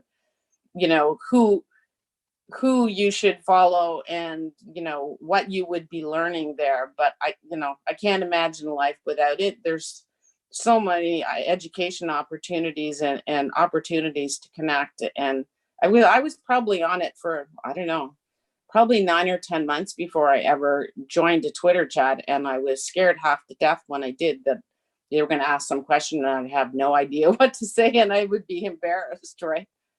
But it didn't work out that way. I mean, and so I try to help others. I have a Buncee of my favorite Twitter chats where there's a lot to learn. There's a lot of great people, but they're also very welcoming and supportive.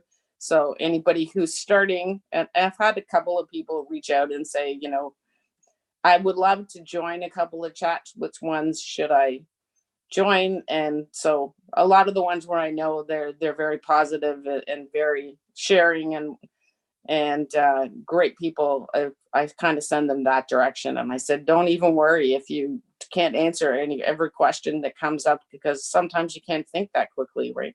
Not only think they do move very quickly. Yeah, not even think that quickly, but type that quickly. Sometimes for those Twitter chats, but to be able to lurk and see the conversations still doesn't that. You still can be very actively engaged, even though you might not be responding to each question. I feel like a lot of times now, though, you get the questions beforehand, which kind of helps you think about the conversation, curate some resources, and have your head in the game before a chat starts. But I just got to join you on that last Buncee chat, and it was in combination with Empatico, which is just another wonderful tool and platform to make global connections, but also their hashtag for Empatico is Spark Empathy, to really build a foundation at an early age to have experiences for students to experience empathy. Have you used Empatico in your? No, I haven't. Because there's been so many opportunities through all the apps that I use on a kind of daily basis, and including Go Bubble. We're kind of busy with projects everywhere. I signed up for it, but I have not actually used it because there's so, like, I don't know, nowadays, I guess too, you find out a lot about Twitter, but there's so many things available there. I mean, there's Beluga as well, that has great resources and great opportunities to interact with classrooms in other countries and take on projects that you work together with for long periods of time. And it's a fabulous site too, but you get, so, there's still the pedagogy, right? You still have things that you have to teach, and you have to kind of get it all together. In fact, I'm glad you mentioned both Go Bubble and Beluga, because this is where you just have to, oh, we've got Wakelet is on the line, is already joining us. You could get inundated with all the opportunities, and it is really important, just like pick one, put your toe in the water to get started. But do you want to just, because I know that your students, for Go Bubble is for the under 13. Do you want to share anything? Yeah, for us, it was, you had actually shown me Go Bubble at ISTE on something you were periscoping, and I thought, oh, that sounds really interesting. And then I kind of checked it out, and I didn't do anything with it for a bit because I was trying to figure out how to use it. And then it was actually my students who made me start thinking about using how I could use Go Bubble, because it was the first year that they had come in and all they were talking about was Fortnite and Roblox, and they were spending a lot of time online. And our media literacy curriculum, I don't feel really prepares them properly for spending time online. It's looking more at, commercials and things like that, as opposed to how to conduct yourself safely. So, and because my students are all special needs students, I figured that they also may be a bit more challenged in not being so open, like choosing a good name as a handle, for example, that's not their real name, and not sharing personal information. So then it was kind of an aha moment for me with Go Bubble. I thought, I'm going to do a Twitter-like chat in Go Bubble with my class. I'll put up a provocation, a question. We'll discuss it back and forth, and we'll do it digitally, in the safety of our own classroom. And then after we had our chat and I got everybody's opinions, there is another company, it's Peanut something or other. Anyway, I can't think of what the company is. That they do fabulous digital citizenship little clips and for kids how to protect themselves, and they're at 3 different grade levels, or division levels in school, like primary, grade 3 and under, and grade 3 to 6, and grade 9 to 12. So we would watch one of those after and discuss the things. They're just short clips that they discovered there, and they would kind of check to see if they were right, because we had the discussion prior to that. But they got experience, sending texts and giving each other feedback or asking questions if they didn't quite get what the person meant. So I think it was really a valuable learning situation for them, as opposed to somebody standing at the room and talking about, well, you should never share your name. No, you should never do this. We had the conversation and they experienced it. So it was pretty powerful.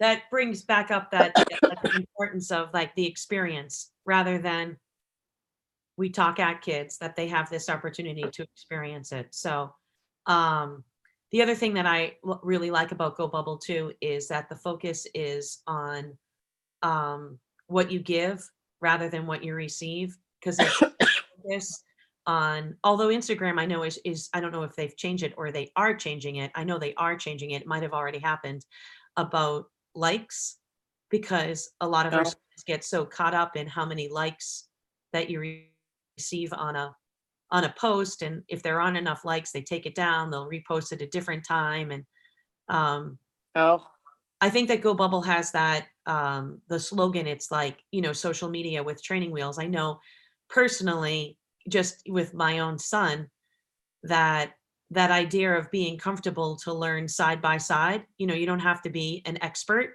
you don't have to be tech savvy, you just have to be willing to say, I'm willing to learn with my child or my student or my colleague. That's really what this journey, this connected learning journey is about. And I just remember my own personal journey. By the time for 13, you know, you're not allowed. He just turned 13 this weekend, but up to that point, we're waiting too long to practice what it means to be. And I'm going to go back to DigCit Commit, the new 5 competencies: to be inclusive, to be informed, to be engaged, to be balanced, to be alert. You have to practice that, just like riding a bike. Exactly. And when you think about riding a bike, somebody is like holding the back of the, I can visually see it, holding the back The training wheels, yep. Right, and then the training wheels, and then the training wheels are off, but you still have somebody that's guiding you and holding until you've figured out this balancing act. And so that's really, it's a great visual to even frame our conversations that have been happening this week. So I know I've got Eileen, and I know that she has some difficulties about getting back on for Wakelet. So I think I might have to do a little bit of some troubleshooting for the 8 o'clock time. But I can't thank you enough, Linda. Oh, so she can hear. So Eileen can hear us. I can't. Oh, good. Yeah, Eileen, I can't see you. So I don't know. Oh, here, do you see the message? It's in the chat. You should be able to see it too, Linda. Yeah, I do see it. Okay. So Eileen, maybe since you can hear us, I don't know if for your presentation to just kick off, if you could, I don't know how to, or maybe if you shared it, maybe with me, I could screen share as I'm also. Can you all hear me? Oh, we can hear you perfectly. Okay, fantastic. Well, I'm on here. Eileen, have you like unmuted and started your video on here on Zoom meeting? You know what? She was on before, and I think that she probably like clicked out of it, and to get back in, I think I'm gonna have to go on my end and resend. So she's in, but I literally can't see her as a panelist. So let me see if I click in for, oh, here we go. Eileen, did that work?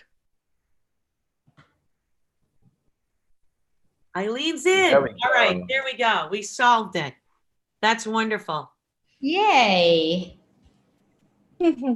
Well, right now, I feel like I'm in Iowa, Linda's in Canada, and now let's talk to our 2 next panelists coming up, where you're from, and we'll let you take it away. And Linda, thank you so much for kicking off the first day with us, and I look forward to not just this week, but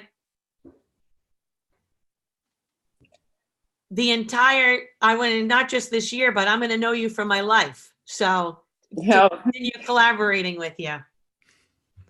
Thank you very much. I'm sure the day is going to be wonderful. I'll try to jump into as many as I can, but I'm also cooking today and traveling back to the city. Well, so I'll be kind of on and off. Happy Thanksgiving, Linda. Yes. Thank you very much. Thank you, Linda. Yeah, happy Thanksgiving. Thank you. I'll turn my mic off now. Me too, Eileen. I'll turn my mic off as well, but I'll be in the background. Okay, yeah, just in case we need you. Okay, Thanks, perfect. Marielle. Hi, everybody.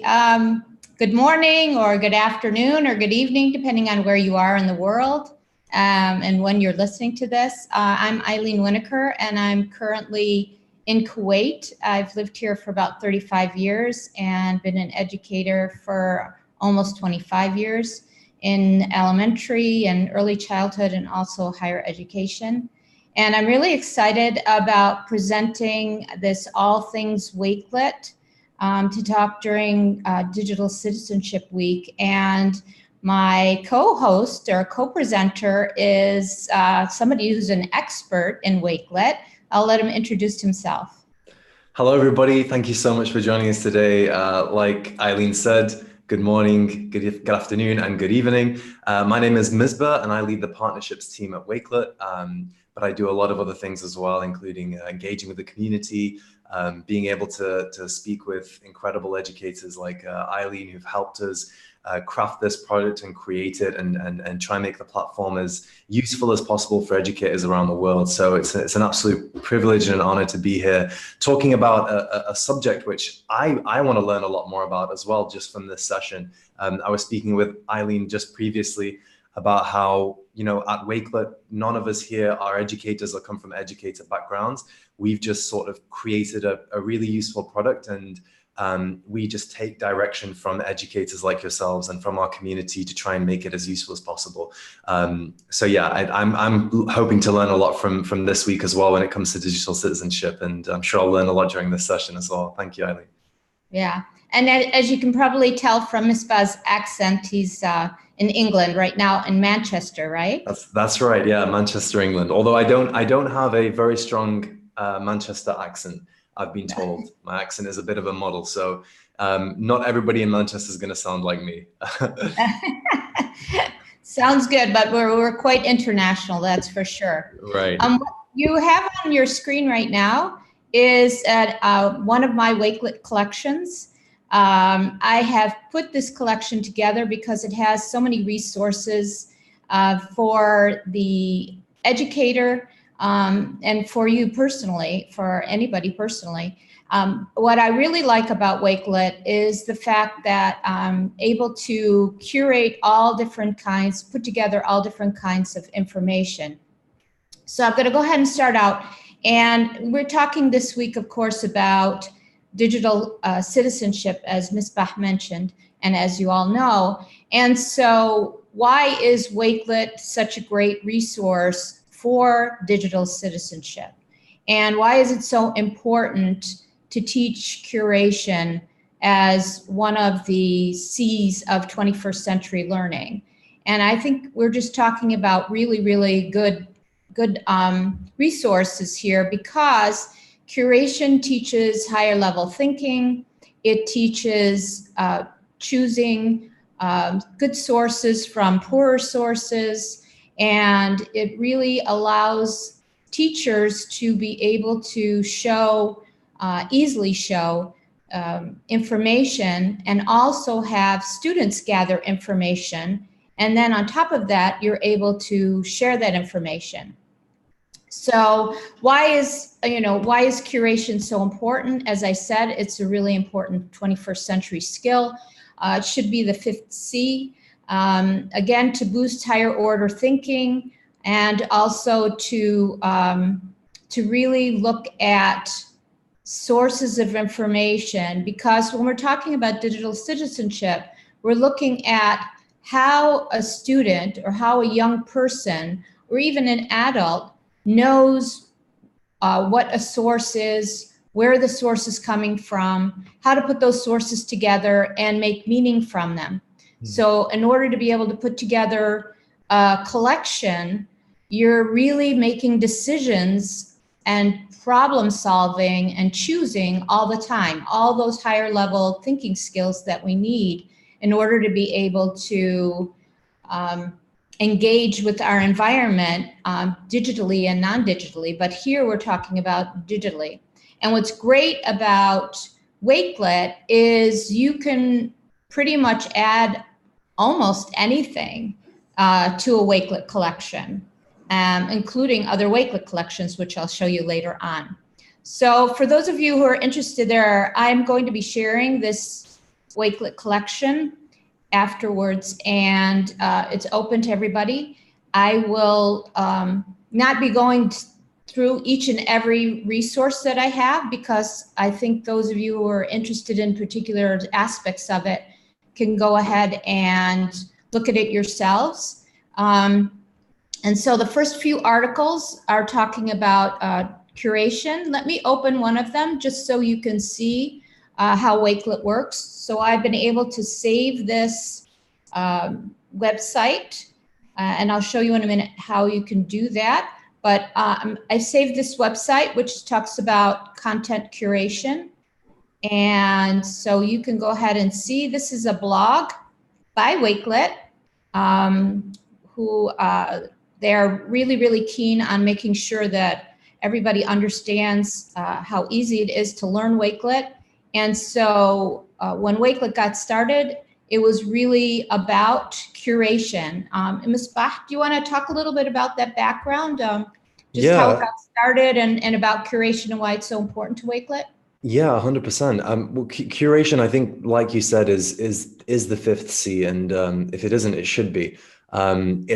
Curation is something that everybody kind of does online, day to day, sometimes without even realizing it. So, you know, if you're putting a music playlist together on Spotify, you're curating.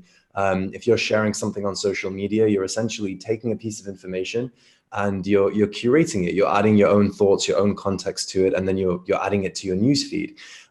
We kind of take that to the next level, because what Wakelet, the idea that Wakelet originated from was organizing the world's content, right? It's very easy to find content nowadays. It's easy to search for it. But when it comes to actually threading bits of content together in a meaningful way, like what you just said, people struggled with that before. Now with Wakelet, you have the opportunity to take bits of content, thread them together in a way that makes sense, find those connections between two pieces of content, which can only really be connected through a human doing it rather than like an algorithm or AI.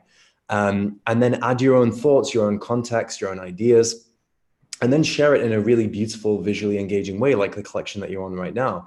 So like you said, when we first started off, the emphasis was on curation, and it still is. I think the only difference is that we figured out that curation in the classroom and in learning environments is really, really important and is really powerful and effective. And the more that we started speaking with our community and listening to, you know, the educator community, the more we realize that this really checks off a lot of different learning outcomes for teachers across the world. And it's not so much about just copying and pasting items and content in.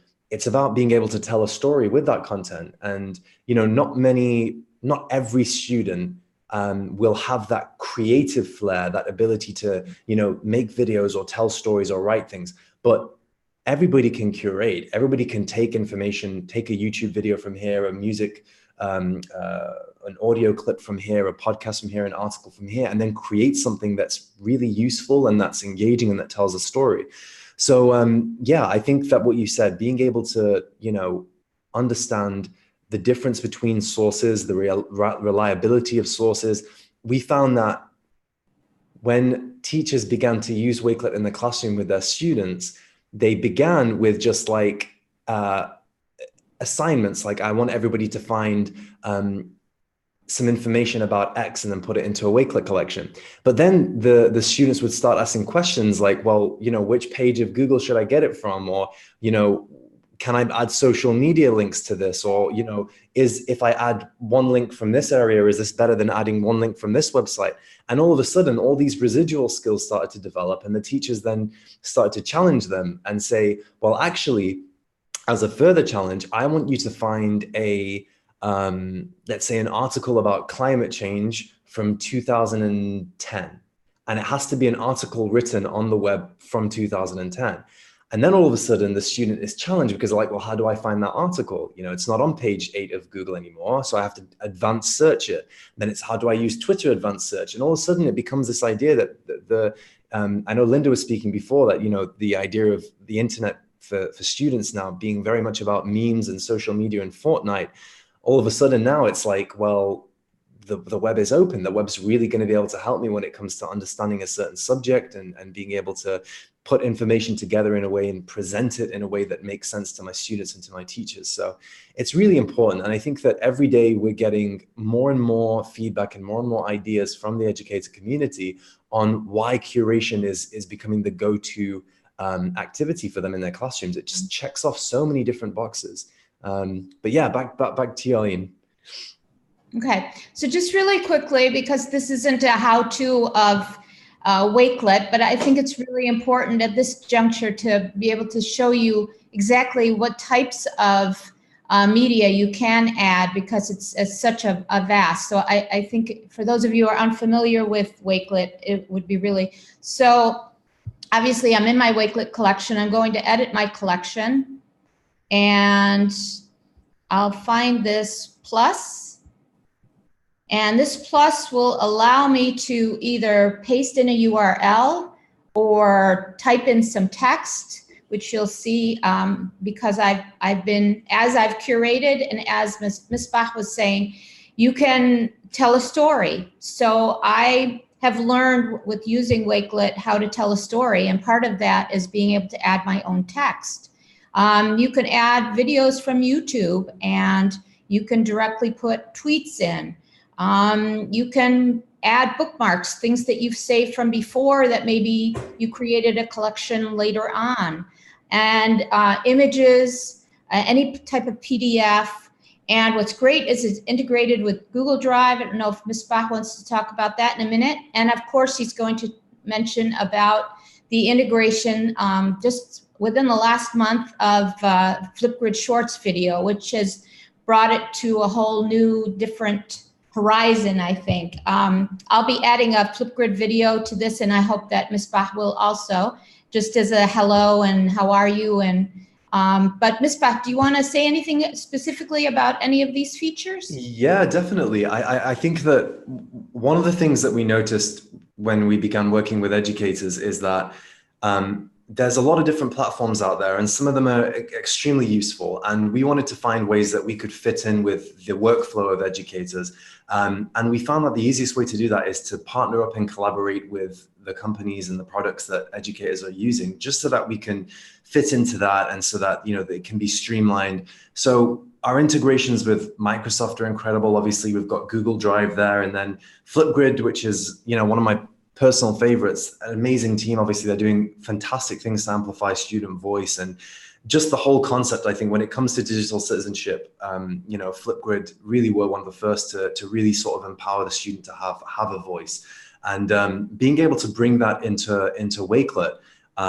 We did the first integration last year, and that would allow Flipgrid response videos to be added to a Wakelet collection. But now we've taken that to the next level. Now educators can open up Flipgrid video directly into a Wakelet collection. They have the new Shorts camera. They can record a video explaining the resources. If they're creating a newsletter for the parents of the community, they can talk about the highlights.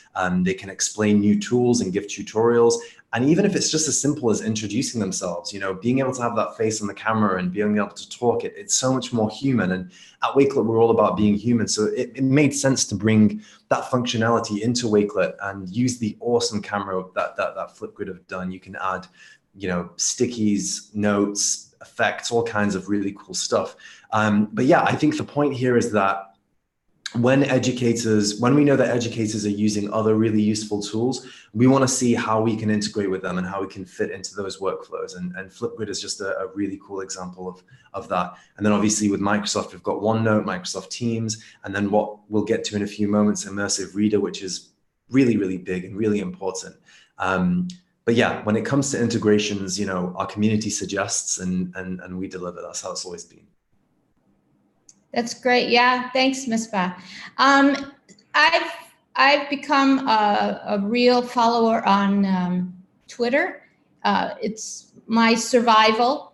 Right. I have expanded my PLN, but some of the people who are really active on with Wakelet and on Twitter include Carly Mora. She has blogged about teaching the art of curation with Wakelet.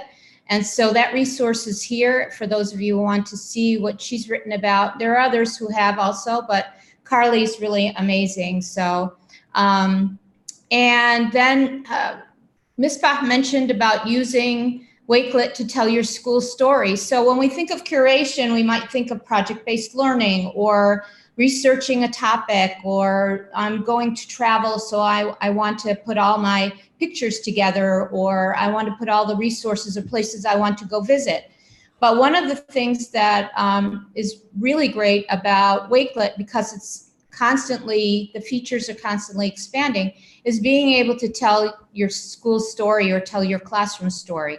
So that includes things like newsletters, that includes things like parent communications, being able to add Wakelet collections if you communicate with your parents on Twitter or any social media, because Wakelet is just such an easy resource to be able to put all the information together, rather than in the old days when I started teaching and without technology in the 1990s, which wasn't that long ago, but it seems very long ago. You know, it was all basically send something out. It wasn't interactive at all. And then if something new happened during the week, you had to put out another one the following week. But this way, you have all the information in one resource, and you can constantly update it without having to go in and out or put together a new document each time. So Wakelet is really, really amazing for that. And this resource is there also. Different ideas for telling your school story. Of course, there are other ways to find out more about how to use Wakelet, and I'll talk about that in a little while. Ms. Bach also mentioned Microsoft Education's Immersive Reader. This feature for me, because in Kuwait, the majority of our students are ELLs with Arabic as their first language. This was one of the first game changers for me in terms of Wakelet, and it's just so easy to use, and there are so many different languages it can be translated into, and of course, students with any kind of special needs, that immersive reader feature is just amazing. Go ahead, Ms. Bob, because I'll just keep talking about, we're talking about assistive and inclusive education in terms of digital citizenship and making sure everybody's taken care of. This really was a game changer for me. Yeah, I think that what Microsoft did with Immersive Reader is probably one of the most pivotal things, I think, when it comes to the kind of EdTech landscape. Being able to have everybody on the same page and on the same level and bring that kind of equality to lessons and to learning outcomes, I think is super important. And we, from the start at Wakelet, we wanted to make Wakelet as inclusive as possible. And when the opportunity came to bring Immersive Reader into Wakelet, we did that. So just to kind of make it a little less complicated, and for me to, instead of me sharing my screen, Eileen, if you just click on the Immersive Reader icon next to that note, this is what we first brought out. So any notes that teachers would write down or any notes that were in collections would be able to be integrated with Immersive Reader. And the amazing thing about that is like Eileen said, 60 different languages, being able to play it out loud, loads of different grammar options. It really just allows everybody to be on a level playing field. And when we first brought it into our notes, which was just the notes at the time, we were like, this is incredible. This is like changing the landscape. We have to get this into areas which are just outside notes. At Wakelet, we want any type of content to be enjoyable from within Wakelet and to be experienced, with as much equity as possible among students. So we sat down, we thought about it, and we said, well, look, let's change things a little bit. And Eileen, if you just go back onto the collection, what we spoke about previously, this is actually a new feature which we'll be bringing out very soon called the read mode. So there was one article, wasn't there, Eileen, which you wanted to just show off? Mm-hmm. So this here, right? So what we wanted to do was bring about this new feature called read mode, and I think maybe if you just click on the screen and then it popped up for a second there. It was there, yes. Yeah. There's a reason why it's in beta. There we go. I was trying to scroll to find it. There it is. Yeah. It's sensitive. Right. So usually when you would click, so if you just go back just again for 1 second, Eileen. So usually if you'd click on any article on Wakelet, it would open up just like it did before into a new tab. But now we've brought out this thing called read mode, because we want students to be able to focus on the text and focus on the content without distractions, essentially, and being able to just have it all on one page. So if you click the read mode icon now, that entire article will now be able to be shown on Wakelet with just the essentials, the images, the text. And the most awesome part is we've now integrated immersive reader. So if you click on immersive reader whilst you're in read mode, you'll be able to enjoy that entire article, regardless of, ability, age, background, reading level, language. Everybody gets to enjoy that content now. So when it comes to newsletters, when it comes to lesson plans, when it comes to any type of collection, now with this read mode and immersive reader included in it, teachers can be confident that everybody's getting the same content. Nobody's being left out here. It's as inclusive as possible. So again, this is just the start of our journey when it comes to accessibility and inclusiveness. And I think that, as part of digital citizenship, I think that it's how do young people fit in online, and do they feel like they fit in online? And I think that this goes to great lengths to do that. It just makes everybody feel like they're part of something, and it doesn't make anybody feel like they're out of the bubble, or that they can't enjoy content because it's in a different language, or because it's a different reading age or skill level. So yeah, again, these are very new things. That last feature which Eileen just demonstrated for you there, that's scheduled to come out soon. This is a sneak peek. Eileen gets it on her account because she's part of the Wakelet community. So what we tend to do, I highly recommend become part of the Wakelet community.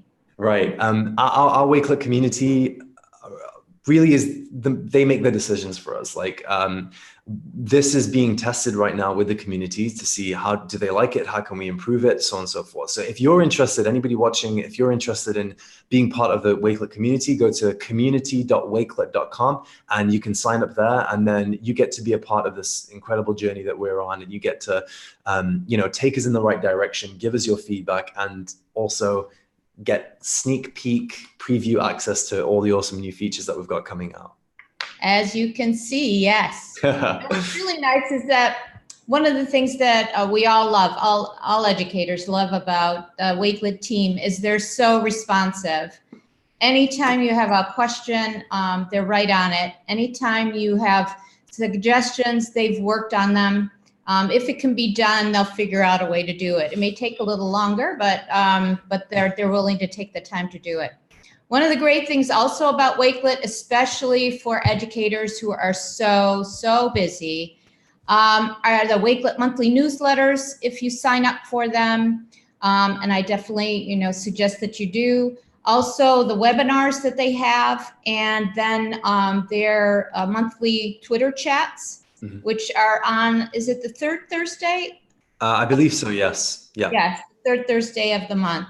And if you follow them on Twitter, what are the other social media that you're on, Ms. Bah? I mean, Twitter's the main one. I think that, Twitter's got a really incredible, big, passionate community of educators on there. And that tends to be where we do our releases. We are on Facebook and Instagram, but I think that what you'll find is that with social media is a strange one. There's lots of different, just being candid, there's lots of different ways that you can present information. We found that Twitter so far, when it comes to our community, is the best way to communicate. We do have a private Facebook group, Wakelet for Educators. So if you just type into Facebook for Educators, that tends to be away from the noise of Twitter, because Twitter's great for kind of announcements and having conversations. But when it comes to kind of narrowing in a little bit on that feedback, really having these in-depth conversations about stuff, that's what we use the Facebook for Educators, Wakelet for Educators Facebook page. If you just type that into Wakelet, you can just click join, and then we'll be able to approve you. And it's a nice private group. Everybody introduces themselves. Some really cool ideas are shared. But outside of those two, honestly, it's like the focus right now is webinars, Twitter chats, just essentially trying to give as much value as we can to our community and learn from them as much as we can as well. And Twitter's fantastic for that, I think. We heard. It is. Like I said, it's my lifesaver. Right. And then, of course, going to the Wakelet blog and blogs of others who are using Wakelet very actively. So 11 ways to use, for teachers, students. So you could use it, as I mentioned before, project-based learning. You could use it for putting together basically any kind of resources, for interacting with your students, because there's so many different ways that students can use it, including the Flipgrid Shorts videos, so that, or if students are too shy to sort of be on Flipgrid or to videotape themselves, that they can go ahead and share things in writing. Right. And it's a way for them to be able to collaborate. And it's a way for you to be able to collaborate. So, for instance, I haven't been in the classroom for a while. I've been an administrator. And one of the things that I like to use Wakelet for is presentations, just like I'm doing here. I've used it several times in international and local presentations. And it's wonderful because, number one, I'm able to put all my resources in one place. And instead of having to go in and out of a PowerPoint presentation or clicking on something, which will take me in and out. And I always found that hard to navigate anyway while I was presenting. And also it's wonderful because I can share it with whoever has attended my presentation, which means people don't have to sit there and worry about copious notes. They can just pay attention to what I'm showing them. They can also become contributors. As you see up here, I can ask or assign or have people join me either in contributing or collaborating on the Wakelet, which is great. My Global Collaboration PLN out of ISTE, we use Wakelets for people to share resources, which is wonderful. So that means that globally you can find resources in one place. You can add resources, your own resources. I mentioned the webinars. And then there are people on Twitter who are constantly adding what they're doing. People love to share. Educators love to share. So it's really important that if you're on Twitter or become part of that Facebook group, that you take advantage of learning from others, including Randall Sampson, who has presented several times, I think, during webinars. Yes, Ms. Bah? Yeah. Randall, using it. Yes. Yeah, Randall's amazing. Randall was really, he's been with us from the start. Randall really helped us navigate the kind of education landscape right at the start. And he's got some incredible ideas. Like if you go on his Twitter, and he's got an awesome way of presenting information and talking, and he's just a fantastic guy. Like when we met him for the first time at ISTE, it was great to see him up close. It's like, he just radiates energy, radiates ideas, and we're really lucky to have him as part of the community and as an ambassador. I think Randall is excellent at app smashing also, as you can see in this tweet that I saved here. And it's so easy to save tweets. Once you're you've signed up for Wakelet, you can do it directly from Twitter, so you don't have to step out and in. The W is there, and you can go ahead and save it. But he app smashed Wakelet and Flipgrid. Aaron also, so one of the newer features is called the mood board, which is really, really cool. I'm still navigating it and still using it. Let me see if I can get out of this without showed up. Anyway. I think if you click edit collection, you can just change it from there, and then at least people can kind of see. I want to get rid of my email here. I see. Let me see if I can do that. Nope. Yeah, mood board was an interesting one. Mood board was, I think that teachers were just very, we're always looking for different ways to kind of showcase information. We wanted Wakelet from the start to be visual, to be engaging, to be bright and colorful, and we've given people the customization abilities to make it look how they like.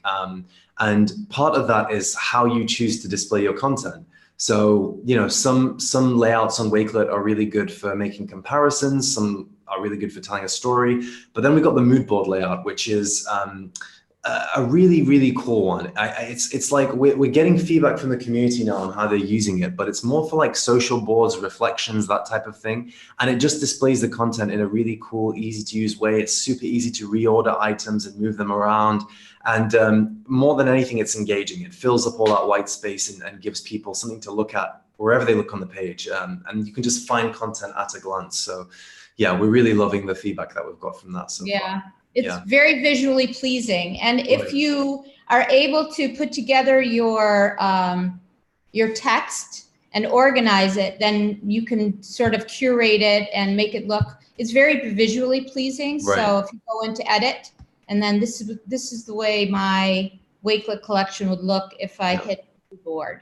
So yeah, I think that in this particular case, because it's a presentation, the view that you've used already is perfect for it. I think if you just click close, then it won't save as that mood board thing. But I think that the one that you've got currently, which is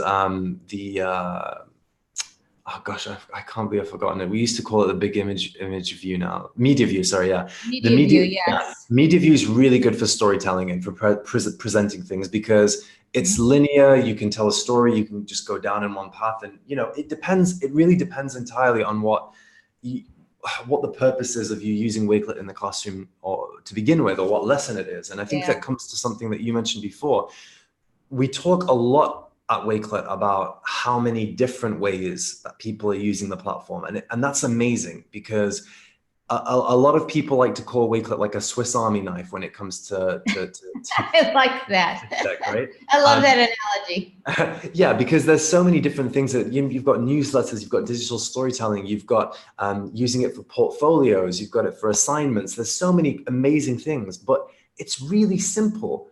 The concept is really, really, really simple. It's essentially just bookmarking.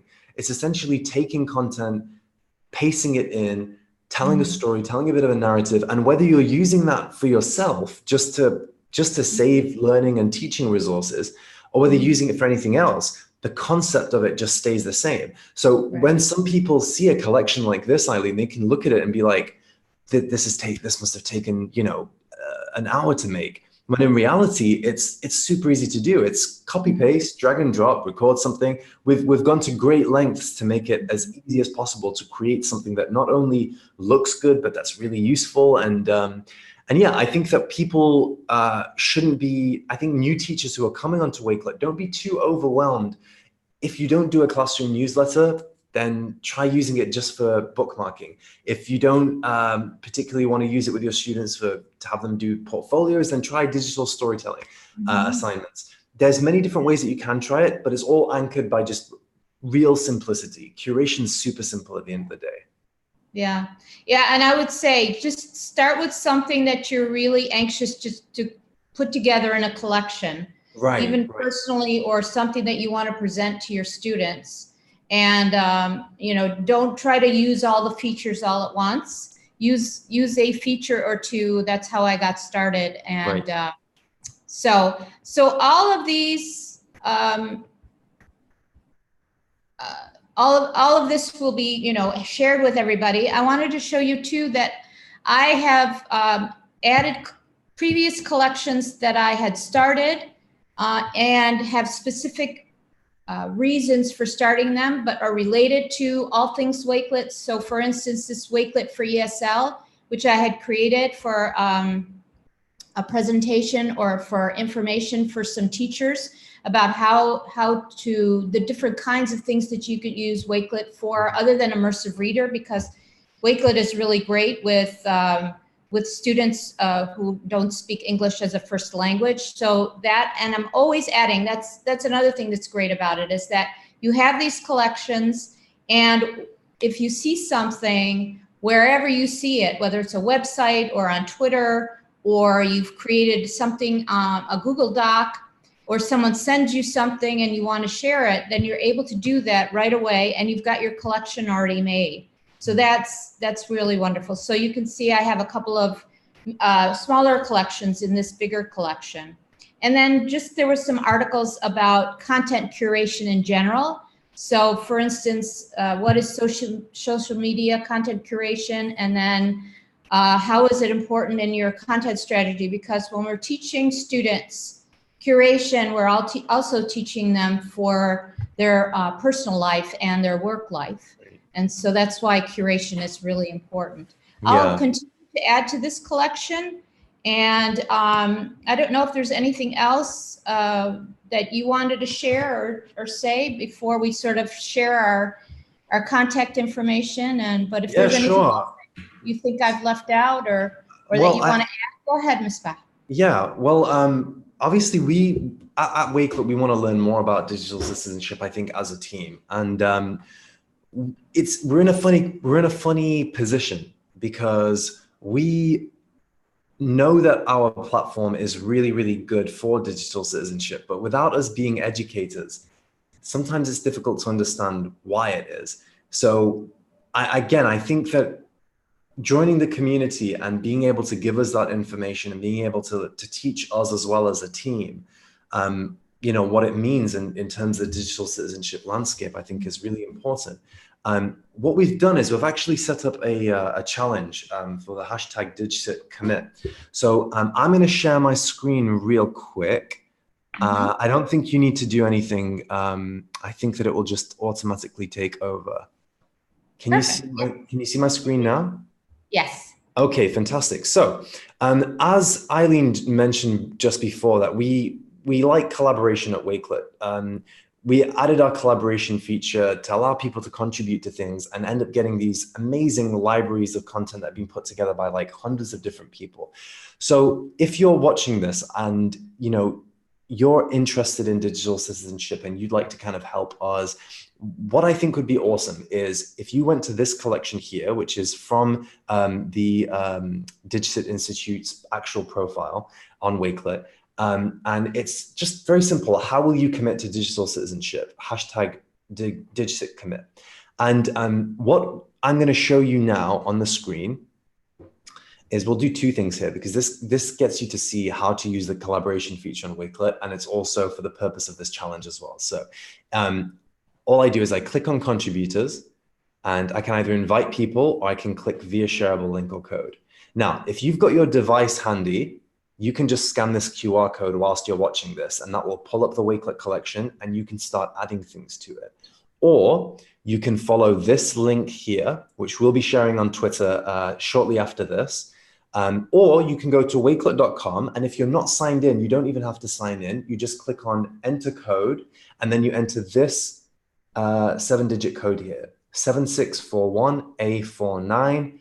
Paste it in, and that will plug you directly into this collection. And in this collection, we want you to add all of the content that you found very helpful when it comes to digital citizenship, whether that's a platform, whether it's a resource, whether it's a tip, whether it's a lesson plan, anything goes. And we're going to share this collection out using those same hashtags. And we're going to, hopefully this is going to kickstart a really cool project where we're going to get like a full digital citizenship page on Wakelet that's crowdsourced by loads of different educators who all want to kind of do their part and help other educators understand a little bit more about what digital citizenship is. And at the same time, we get to learn a lot more as well. So watch out for the tweet after. If you didn't manage to get that information there, I'll just show it you again. You can either scan this QR code, go to this link here, or just copy this code into the homepage on Wakelet when you're not signed in. And then you can just go ahead and copy and paste any content that you like. Other than that, I think that following us on Twitter is a really good one. As Eileen said, Twitter is an amazing place for you to find out more how Wakelet is being used, but also partake in the different types of Twitter chats and activities that we have going on there. If you'd like to follow me on Twitter or get in touch with me about anything that we've spoken about today, it's just @Misbah-Gadal. And if you want to email me, I'm just misbah@wakelet. So any questions that you have about this, or if you'd like to arrange a call, just reach out and let me know. And I'm sure Eileen would love to share her contact information as well. Eileen's a Wakelet expert. She said I'm the Wakelet expert, but no, it's no contest. Thank you. Well, I think it's a good partnership, but thank you very much, Ms. Bach. My contact details, I'm on Twitter at Eileen Winokur, ILENEWINOKUR. And my email address is eddilene.12@gmail.com. And we'll be sharing, I'll be going ahead and sharing out with the hashtags, the Wakelet collection that I just showed everyone. And you're welcome if you have any questions or you have resources that you'd like to add to my All Things Wakelet collection, please let me know. I certainly be glad to add you as a contributor, collaborator. And yeah, we thank you very much for listening, and look forward to seeing you active with Wakelet on Twitter and possibly Facebook. Thank Hi, you so Mary much. Alice. Welcome back. I thought it was okay to jump back in. I've been trying to stay up on Twitter as well as listening, but there were a couple of things that I just kind of wanted to, that really hit me. So of course the humans are coming, right? Right. And I just thought that we still have a little bit of time, and the fact that slogan is so powerful in relationship to being a connected learner, but specifically for digital citizenship. Right. So Mishbab, can you share anything about like what the slogan or how you chose it, or Sure. because it's genius. Oh, thank you very much. Well, yeah, we when we started on this journey, we knew that we were onto something because we believe in humans, right? And I know that sounds quite basic, but I think that in this world that we're living in now, where everything's digital and there's so many amazing advancements in technology, sometimes we can be a little bit self-deprecating about what our actual abilities are. And so Wakelet kind of started as a response to that, because if you go to a search engine and you type in digital citizenship, you're going to get millions and millions and millions of results, and they're displayed like 10 on each page, and there's going to be hundreds of thousands of pages. It's like, where do you start with that? Page one's not a very great place to start, if I'm honest with you, because a lot of the time it's SEO optimized, or there's adverts, or it's whatever. So we said that people should be empowered to create libraries of content themselves. And we know that even though search engines and algorithms and AI are amazing at doing things like processing huge amounts of information in a second and being able to form patterns and that type of thing, but what they struggle with is telling stories. They struggle with being able to actually make connections between two pieces of content. And we wanted to put together a platform that's really, really simple, that just allows people to, at the beginning, take a piece of content, like let's say a song from Spotify, and then a picture of, an island or like somewhere that went on holiday. And if you were to look at those two pieces of information together, or show those to a computer, they'd be like, yeah, that's a picture and it's a song. But with Wakelet, you can say, this is the song that played for, during my wedding, and this is where I had my honeymoon. All of a sudden, those two pieces of information, they're in context and they make sense. And I remember I was giving a talk at the Business of Science conference in Leeds a few months back. And I remember saying how I visited the British Museum in London, and it's an amazing museum. And it wasn't really the huge, massive sculptures that they were really impressive, but they didn't move me as much as it was these kind of quiet little areas of the museum where a curator had taken like a hair comb and a spoon and some utensils and some clothing and like a chair from an ancient time, like from, thousands and thousands of years ago. And by themselves, they're pretty interesting, but it's only when you see them together and you're like, wow, that's how they lived, you know, that's crazy. So we like to think that we're allowing people to do that same thing. And being a curator means being able to take those pieces of information that otherwise may just be random, and then finding those connections and being able to tell that story. So the humans are coming it's not a threat to the algorithms. It's not like the humans are here to save the day. It's just a sense of like, we know that when it comes to telling stories, we hold the cards. You know, so if it's, you know, for DigCit week, you know, you could literally talk to 10 different people about digital citizenship, and they're going to have 10 different definitions, right? Like, it really depends on, you know, where you're coming from, your starting point. And, you know, to the Digital Citizenship Institute, this is why we're big fans of Wakelet, is that to us, digital citizenship is human connections online. Like, if you can't humanize the person sitting next to you, you're never going to be able to apply that to people around the world that might look different, that might speak a different language, practice different traditions and culture. If you can't do that, you can never apply it to people across the screen. And it's that reminder, it's so powerful. It's that reminder that there is a human being on the other side of that message. And so I just remember the first time I got to know about Wakelet and the humans are coming, like, I was like, that really, and then the idea of, and we've talked about it, I feel like in all of our sessions, is that all it takes is one person to stand up and say they want to make a difference. That's like the humans, right? Like, I, as one person, even though I'm only one, I want to make a difference. And then that one absolutely inspires and empowers others. That one becomes many.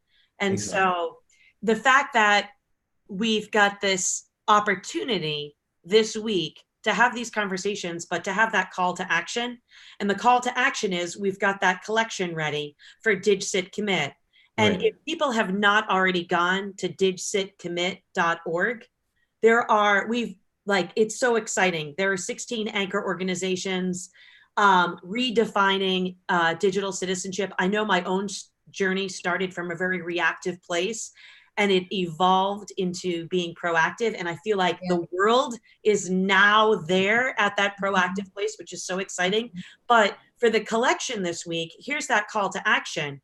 You know, how can classrooms around the world be inclusive, be informed, be engaged, be imbalanced, and be alert? And the idea about that content creation, that ties in media literacy as well as digital citizenship. And what a powerful combination. So, I mean, if anything, I really hope that this week is just the start of the conversation where we put it into action. And I don't know if you've seen, but digcitcommit.org has right now announced a student challenge. And the deadline is December the 1st. And so I feel like, I really hope that that students are going to, classrooms are going to want to say, I want to submit, I want to have my DigCit Commit challenge, student challenge in Wakelet, so I can show the power of not just being a consumer, but a creator, a content creator. That is powerful. And so the contest ends December the 1st. And then February 11th and 12th, DigCit Commit is hosting a virtual Congress, and students will be the contest winners will be announced. And then they're going to be able to present at ISTE, which is in Anaheim in June. And so, like, here's just that start of the conversation, but like, let's start to connect the dots. Action. So I know that this is the first day. I don't know how many live viewers we have, but we had 55,000 students register from 36 countries. And so even though this is live streamed, and the difference with time zones, I know that these videos will be watched after the fact. And so what are those last messages from both of you to inspire classrooms to make digital citizenship a verb? I think, Eileen, you've got to kick us off with this one. Okay. Related to what Ms. Ba and Mary Alice were just talking about, I think there's some real key words in terms of digital citizenship. It starts with me. I need to feel empowered. I need to be proactive instead of reactive. And I need to move from content creation to storytelling, because I think when we tell our stories, and it's something at 63 years old, I just recently realized how important it is and how important it is to others. That storytelling is so empowering. It's empowering for me to be able to tell my story. And I found out that it's empowering to others. And just a real quick aside before Ms. Bach shares his observations about that, I was on vacation for the last couple of weeks with my husband, and the whole time I was taking pictures and pulling documents and things like that from where I went, I thought to myself, oh, I can't wait to put together a Wakelet collection and share it with everybody, because what I saw and what I learned was so amazing. I don't want to just keep it to myself, and not everybody will have that opportunity to go to the places that I went to. And Right. so yeah, I feel really empowered as a result, and to be able to tell my story. So. Okay, I just want to jump in, Eileen, because you are one of our DigCit impact stories that we're telling. So I'm so glad that you just made that bridge from amazing. content creation to storytelling. So this week, not only are we doing classroom connections each day, we're sharing DigCit impact stories. And those are 7-minute pre-recorded stories about making an impact in a local, global, or digital community. And you know, the idea is to inspire and empower others, that you listen to a story and you say, oh, I'm doing something similar, or I didn't realize that that is something that, you know, I could emphasize more. And so it's like, or that somebody would really care about. oh, and it's like skipping stones. It's got that ripple effect. And that's what we're really hoping for our DigCit impact talks all week. And then we've got our EduMatch. We've partnered with EduMatch for our tweet and talk panels. And so I can tell you tonight at 7 p.m. 7 p.m. Eastern time, the conversation is going to be, how do we DigCit commit? And so anyways, I'm so glad that you just mentioned the bridge between content creation and storytelling. I think that I'd say that my parting thoughts would be just outside of Wakelet and outside of things that we're doing. I think that like a really pivotal moment for us was because we obviously, our offices are based in Manchester, so we don't get much of a chance to actually be face to face with our community, you know, the people that we love and the people who share these incredible ideas. And being able to go to ISTE earlier this year and meet Eileen, and then being able to see you as well, Mary Alice, at BET, I think it was. It's incredible, and it's so humbling. It's when we started on this journey, we knew that educators would find the platform useful, but we never ever thought that it would take us to this point. And you know, every single day, I think that we're so thankful that we have a community of educators, because educators are so passionate and so enthusiastic. And like just hearing you speak about digital citizenship, Mary Alice, it's like, for me, I don't know that much on the subject, but just hearing you speak about it and hearing your enthusiasm, it makes me pumped. It makes me want to actually find out more and discover more. And I think that we've worked with so many like incredible, like superstar teachers and educators over this time that it's made me really kind of rethink my experiences when I was in school growing up, and how much sort of more respect and gratitude that I have to my teachers now retrospectively. Obviously back then, you know, and I know that Jamil and everybody else in the office, we've had this conversation before where we're like, when we were in school, we must have given our teachers a real kind of heck of a time, you know, like we weren't very well behaved. But I think in retrospect now, being able to really make these amazing relationships and friendships with teachers like you, take aside Wakelet, take aside the platform, take away anything, like just for me to be able to learn from your passion, learn from your enthusiasm is incredible. It's amazing.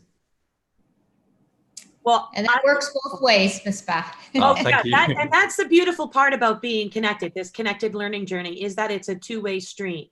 And that we all have something to learn from each other. Yeah. I can't thank both of you enough for like kicking off day one. So day one was really, a lot of schools here in the United States have the day off.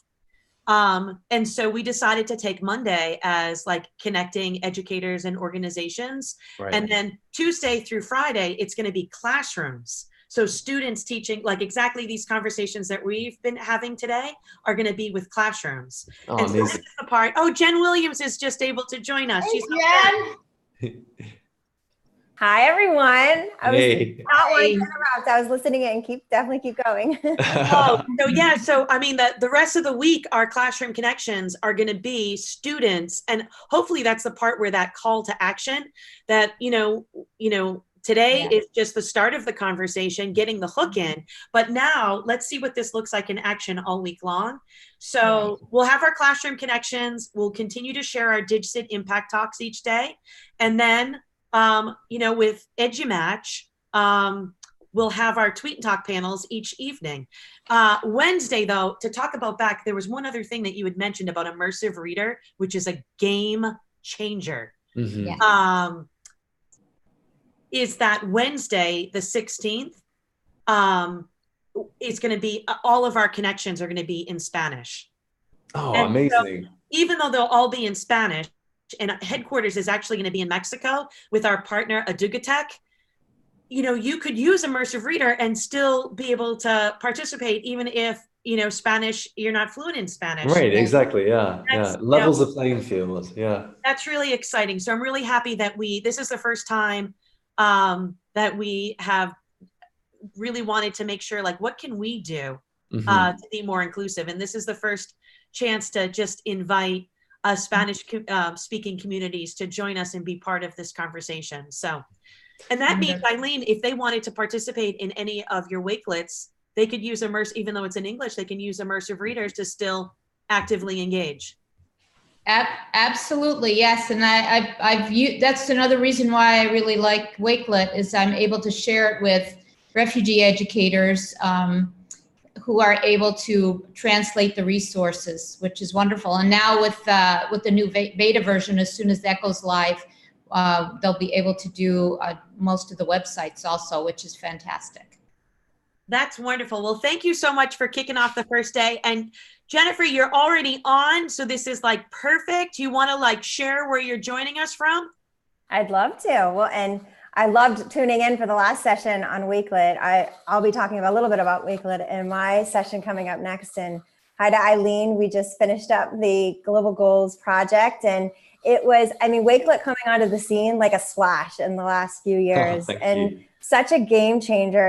And Eileen and I had the opportunity to work with a lot of classrooms last month in September, and for them to be able to submit their goals project using Wakelet was remarkable. Whereas in the past, maybe they would have sent random links to projects that they were doing. Now it came into one story. So it was really, really great for them. Thank you for the feedback, Jennifer. Oh, yeah, of course. Thank you.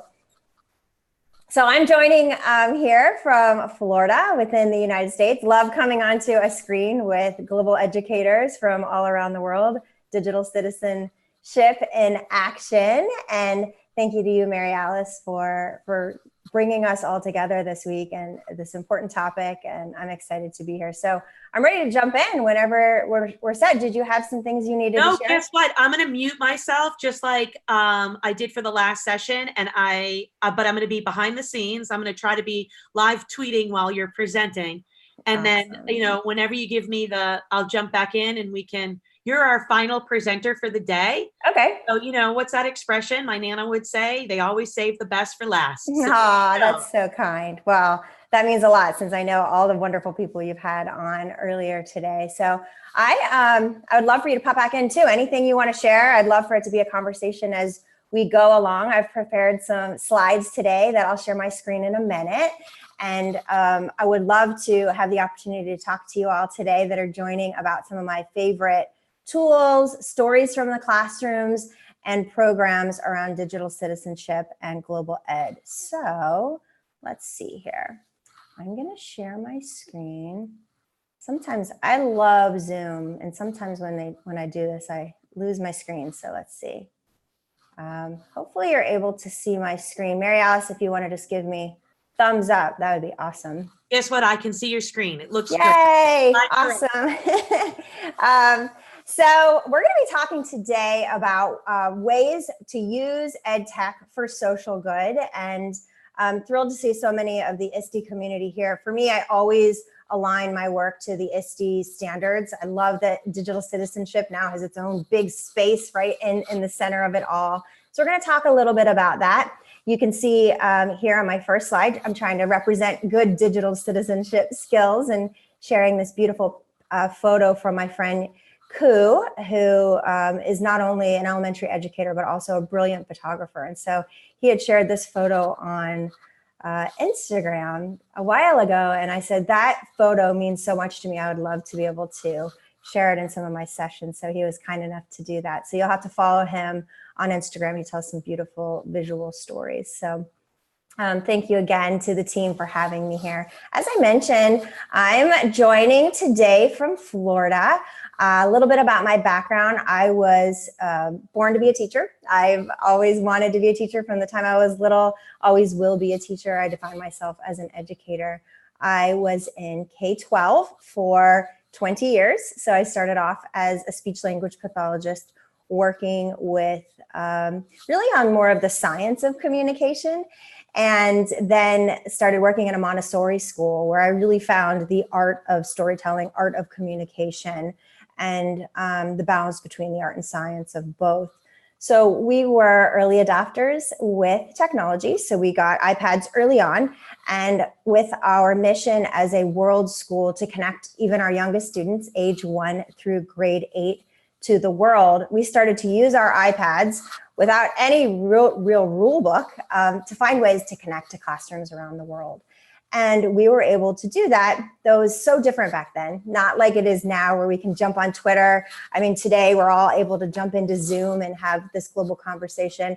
It took us a lot of time.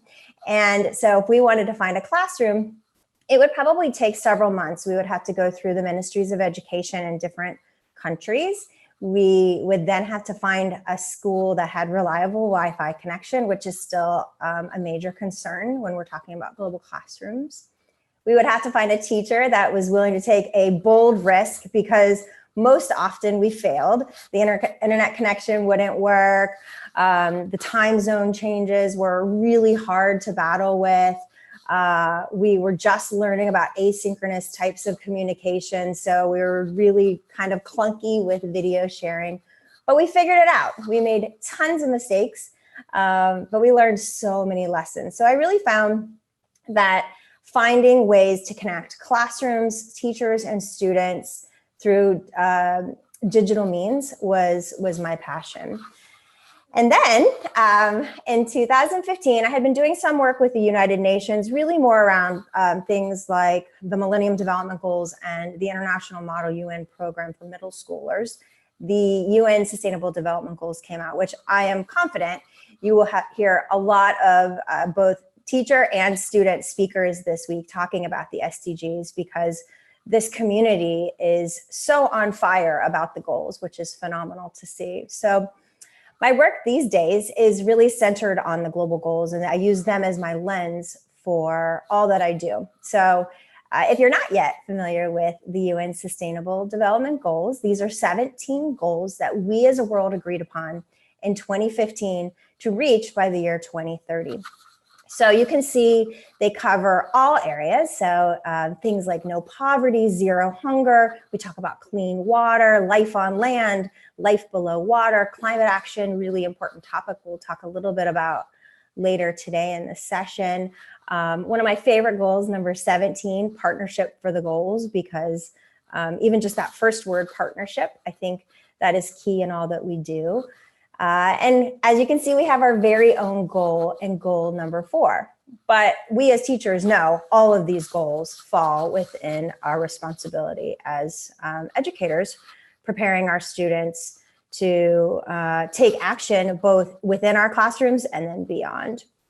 So when we look at goal number 4, quality education, which is really the goal that's guiding my work these days. So you look at the description of this goal: to ensure inclusive and equitable quality education and promote lifelong learning opportunities for all. And isn't that so much everything that we do right there in that one statement? These last two words, I think, are really important for us to continue to look back at, because we as educators in today's classrooms are starting to recognize that really it's much more than just the students in our own room, under our own care, that all of the students of our world are the students that we need to be thinking about as our own. So how can we connect our students beyond the classroom walls? And I know that a lot of the community within this DigCit Summit are focused on that. So I'd love to share some stories with you today. And as I mentioned, some programs and tools that you can jump right into, all free and available for classrooms. We'll talk about some that are for elementary and then some that are more appropriate for middle school, high school. So this matrix that was offered by the Asia Society way back in 2005 really stands true today too. So global competency really divided into these 4 areas of knowledge and skills. I don't see them necessarily as a linear connection between them all, but I'll describe them as I go. So the first one, investigating the world. So looking at the world, how it works. Recognizing perspectives. Eileen was just talking about storytelling and how important that is to hear other perspectives from people that may or may not be like you and representative of your culture, your background, geographic area, or even your life experiences. So really starting to hear perspectives of others and recognizing those perspectives. How do we communicate our ideas? And I love this last part of doing that with diverse audiences, and then take action, which we'll come back to in a second. So for me, when I first started at that Montessori World School, and prior to that, in my earlier work in education, as I mentioned, I was so focused on the science of communication, the science of teaching and learning. And I was keeping that all within the walls of my classroom. When I moved to the next school, I started to see the importance of connecting students. And we were doing that through things like discussions of culture. We were talking about clothing. We were talking about holidays. And so that I feel like was a really good start. And all of those kind of fall into those 3 buckets at the top. So investigating the world, we're doing that a lot in our history courses, our geography courses, our studies of humanities. So that one I think we have pretty well checked off our list. Recognizing perspectives and communicating ideas, I think we're doing a pretty good job of that. And I'm happy to see that we're starting to do more. This last piece though, this take action piece, is really the sweet spot, I feel, of learning. And when we talk about things like digital citizenship. And so globally competent students have the skills and knowledge, so really have that strong foundation to not just learn about the world, but also make a difference in the world. And when we can see our students starting to take action to make a difference, we see power behind that learning. So this continuum, so when I started teaching, we were kind of handed our boxed curricula and said, ready, set, go. And a lot of that was consumption. So teacher in the front of the room, providing information out to our students and supporting them to be good consumers of information. So this is not at all a bad skill to develop. We need to continue to develop conscious consumerism with our students. So though this too is in a linear fashion, it's not like you move from consume to create and leave consume behind. We need to do all of these things within learning. So how are we supporting our students to be conscious consumers of information? Moving them to the next level is creation. So how are they creating and sharing out their stories with the world? I was at the UN, I heard a really interesting perspective. It was a student panel at the SDG Action Zone a few weeks ago. And the student was talking about the power of creation and that we need to get students to create, which I think we're all on board with. And he said, if you're not at the point of creating though, or if you're unable to create at that moment, then amplify the messages that resonate with you. So it kind of brings you back. So if you're working on this create level, but maybe you're not at that point of being able to take your ideas to that point, how are you amplifying messages that you do believe in? Then this third part would be, after you create, now how do you take action? So if you have that invention or that idea that you want to make a difference, change the world, how do you take action on those ideas? And how do we as teachers support our students to do that? So I love this quote. And I think that sometimes as teachers, we feel like there's this monster, massive machine that we're kind of up against. And how can we as teachers make the difference that we want to see? And I continue to feel that together, collectively, each of our little differences that we make can add up to really shake the world. So each of us in our own gentle little way can make a powerful difference that we really want to see. And we're seeing that with students. So Greta's getting wonderful attention right now for her work around climate action. So if you're not following Greta, she has been now for a little over a year marching and striking on Fridays with students from all over the world for climate action. And of course, Emma Gonzalez leading the March for Our Lives efforts after the Marjorie Stoneman Douglas shootings in South Florida. So students taking their voices to a world stage. I know a lot of you have had wonderful opportunities to learn from and with Ayush Chopra.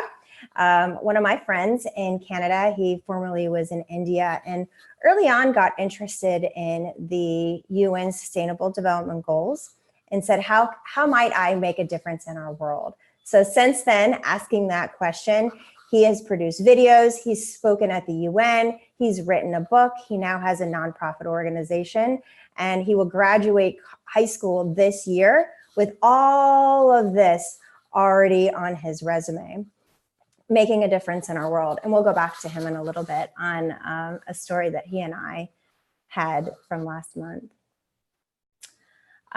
Maybe some of you know LiveBits. She is a student activist for reading and student voice. She recently published a book with ISTE, and she goes around our country sharing with students about the power of their voices to change the world. And she recently said this quote, "When you share your story, you can change the world."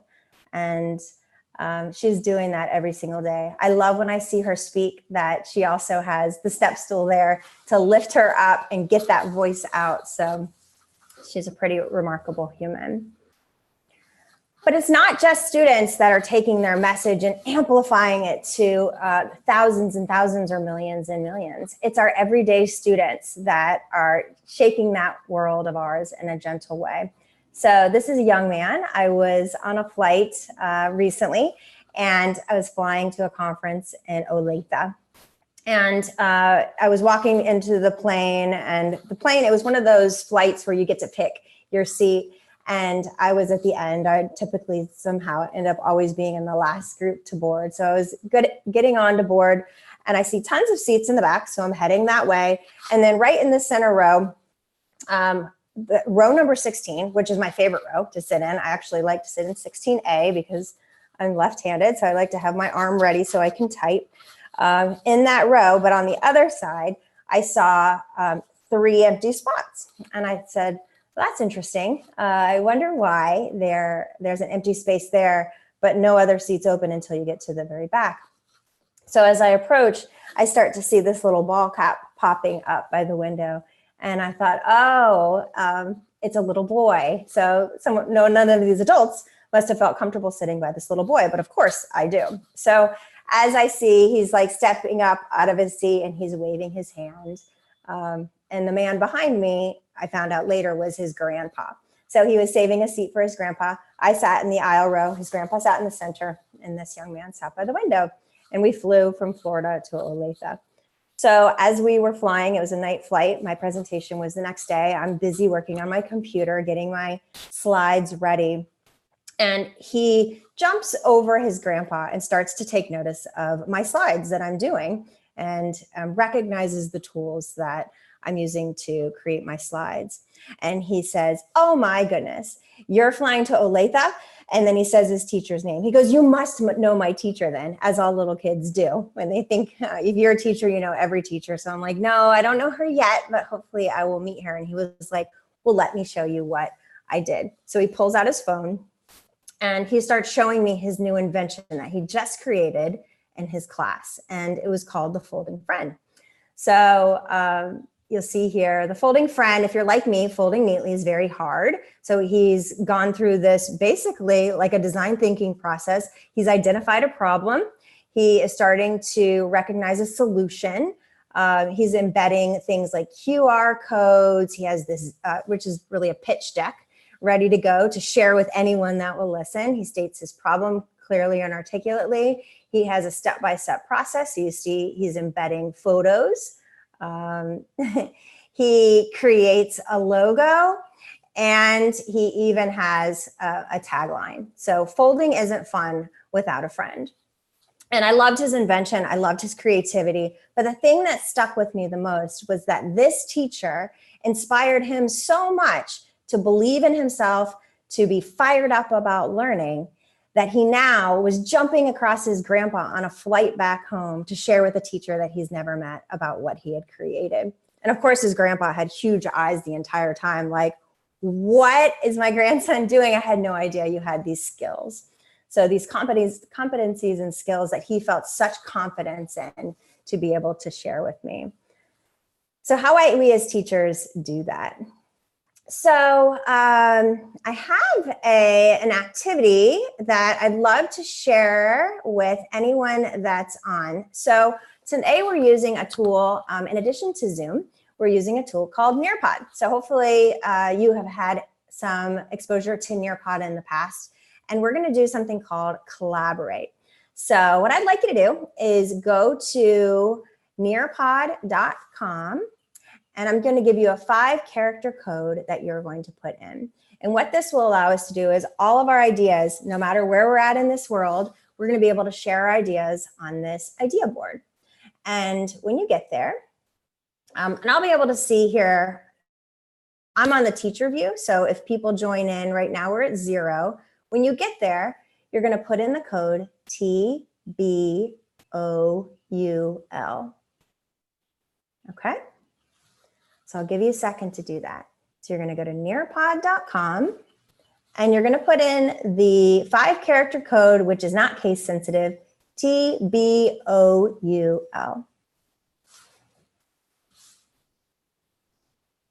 Now I'll give you guys a second to join in.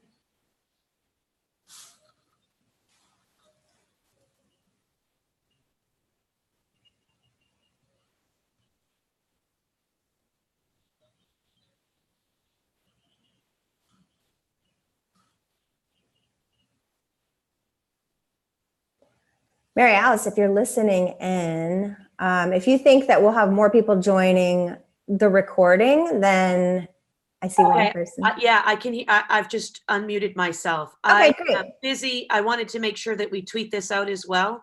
Great. With the code, so I'm trying to get that tweet out. But awesome. I know that we have, because it's the holiday, some schools aren't in session on Monday here in the United States. So.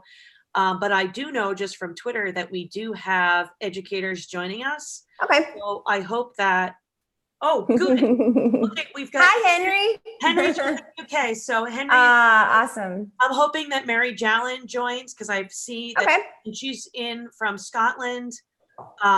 That's great. There's Bruce, I know, that's been on and off from New Jersey. So hopefully people are going to join, but no matter what, these videos will be available after the fact, and I feel like it will be a resource that they'll keep coming back to all week long during our. Yep. Okay. I see that all the time with webinars, that it's the recordings that are so wonderful to have access to. I just was going to, if we had people that were probably going to join more on recording, then I would skip this part. Well, you know what would just be great for anybody that's never used Nearpod? Yeah. On Twitter or even here, right in here. How easy was this? You know, you got a code. Yeah, How great. was it to, I mean, because that would be another wonderful thing to model. Yeah. If you haven't used Nearpod, look at how Isn't it quickly, great? easily you are able to integrate global collaboration. I love it. And then what I was able to do before, you see Henry's here and we have 2 people signing in now. So this will be great. I'll be able to demonstrate this. But before you all came in, I, as the teacher, because remember, I'm on the teacher side. Hi, Sarah. And okay, perfect. I'm on the teacher side. And so I'm able to select if I want to approve the comments first or just allow my participants to join up. So we did that. So great, Henry and Sarah, I'd love for you to help me with this activity. What we're gonna do is I'm going to delete these comments because I'm gonna have you all, I'd like you to add in 1 or 2 future innovations. So think big, think way off in the future. It can be something that is a possibility or something that is so far-fetched that you can never imagine it happening. So a future innovation, be specific, 1 innovation per sticky. And then I'm going to show you guys an activity of how to do this. Hi, Lewis. Thanks for coming. I'm glad to see. So anyone else that's just joining, we're using nearpod.com. You go on to nearpod.com. It's a free tool. You can put in the 5-character code TBOUL. All right, and I'll give you guys a second to add up your cards. Future innovations that you can see the students of today in your classrooms will be inventing in their careers.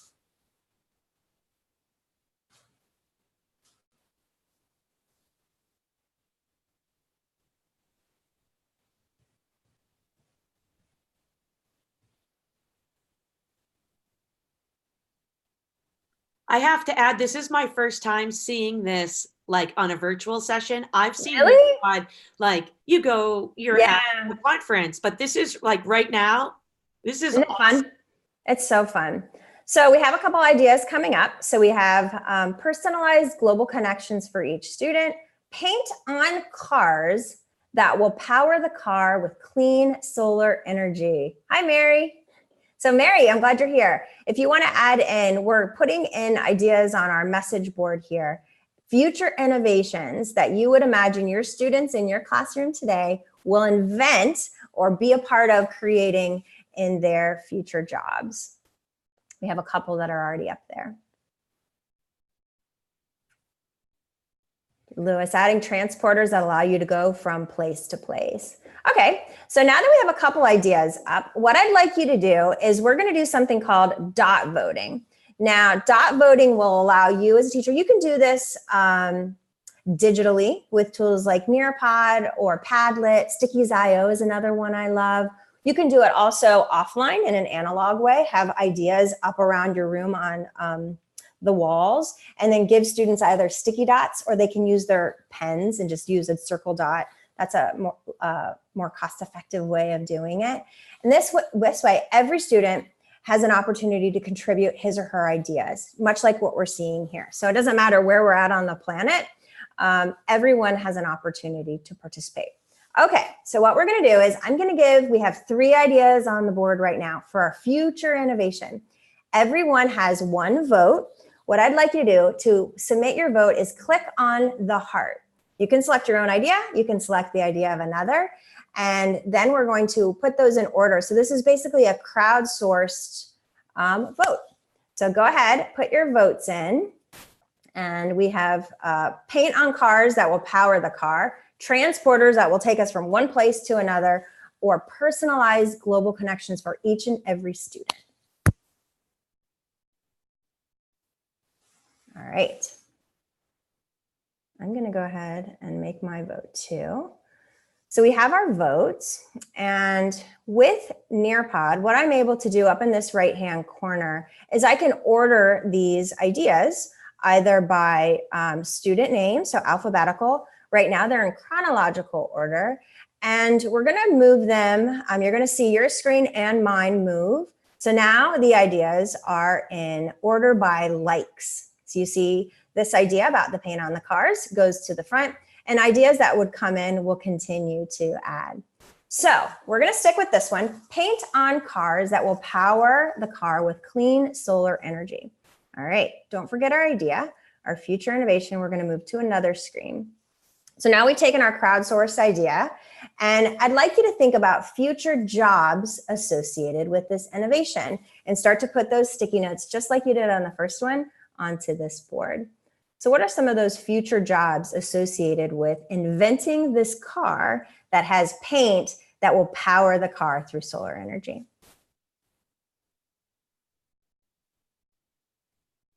And if anyone's just joining, we are on nearpod.com, and the code to get into this session is TBOUL.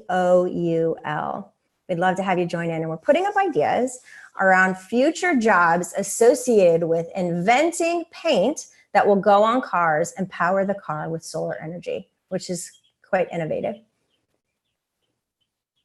All right, let's see if we get some jobs up there.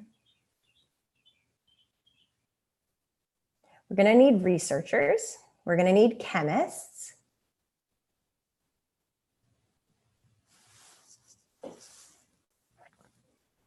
We are going to need electrical engineers.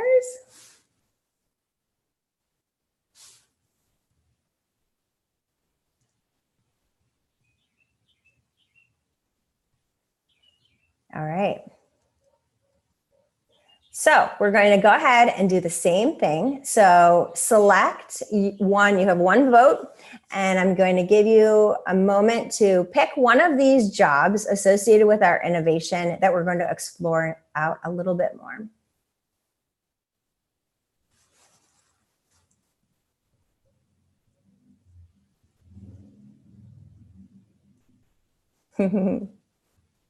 We're going to need teachers. All right, I'm going to click chemist, and then I'm going to order them by like again. All right, so it looks like we have 2 votes for chemist. So now what I'd like you to do is think about our future innovation. So we are going to be working with our current student, and let's think of a girl in our current class, and she's remarkable. She is going to, in her future job, create and invent this paint that goes on cars. That paint will then power the car through solar energy. And she is a chemist. So she's going to support the invention by producing that paint. All right, think about our student, this girl in our classroom. It doesn't matter which grade you teach. What types of skills are going to be needed for that job? She's going to be a chemist. She's going to create this invention. And what are those skills that she's going to need for that job? Just start to add things up as you think of them.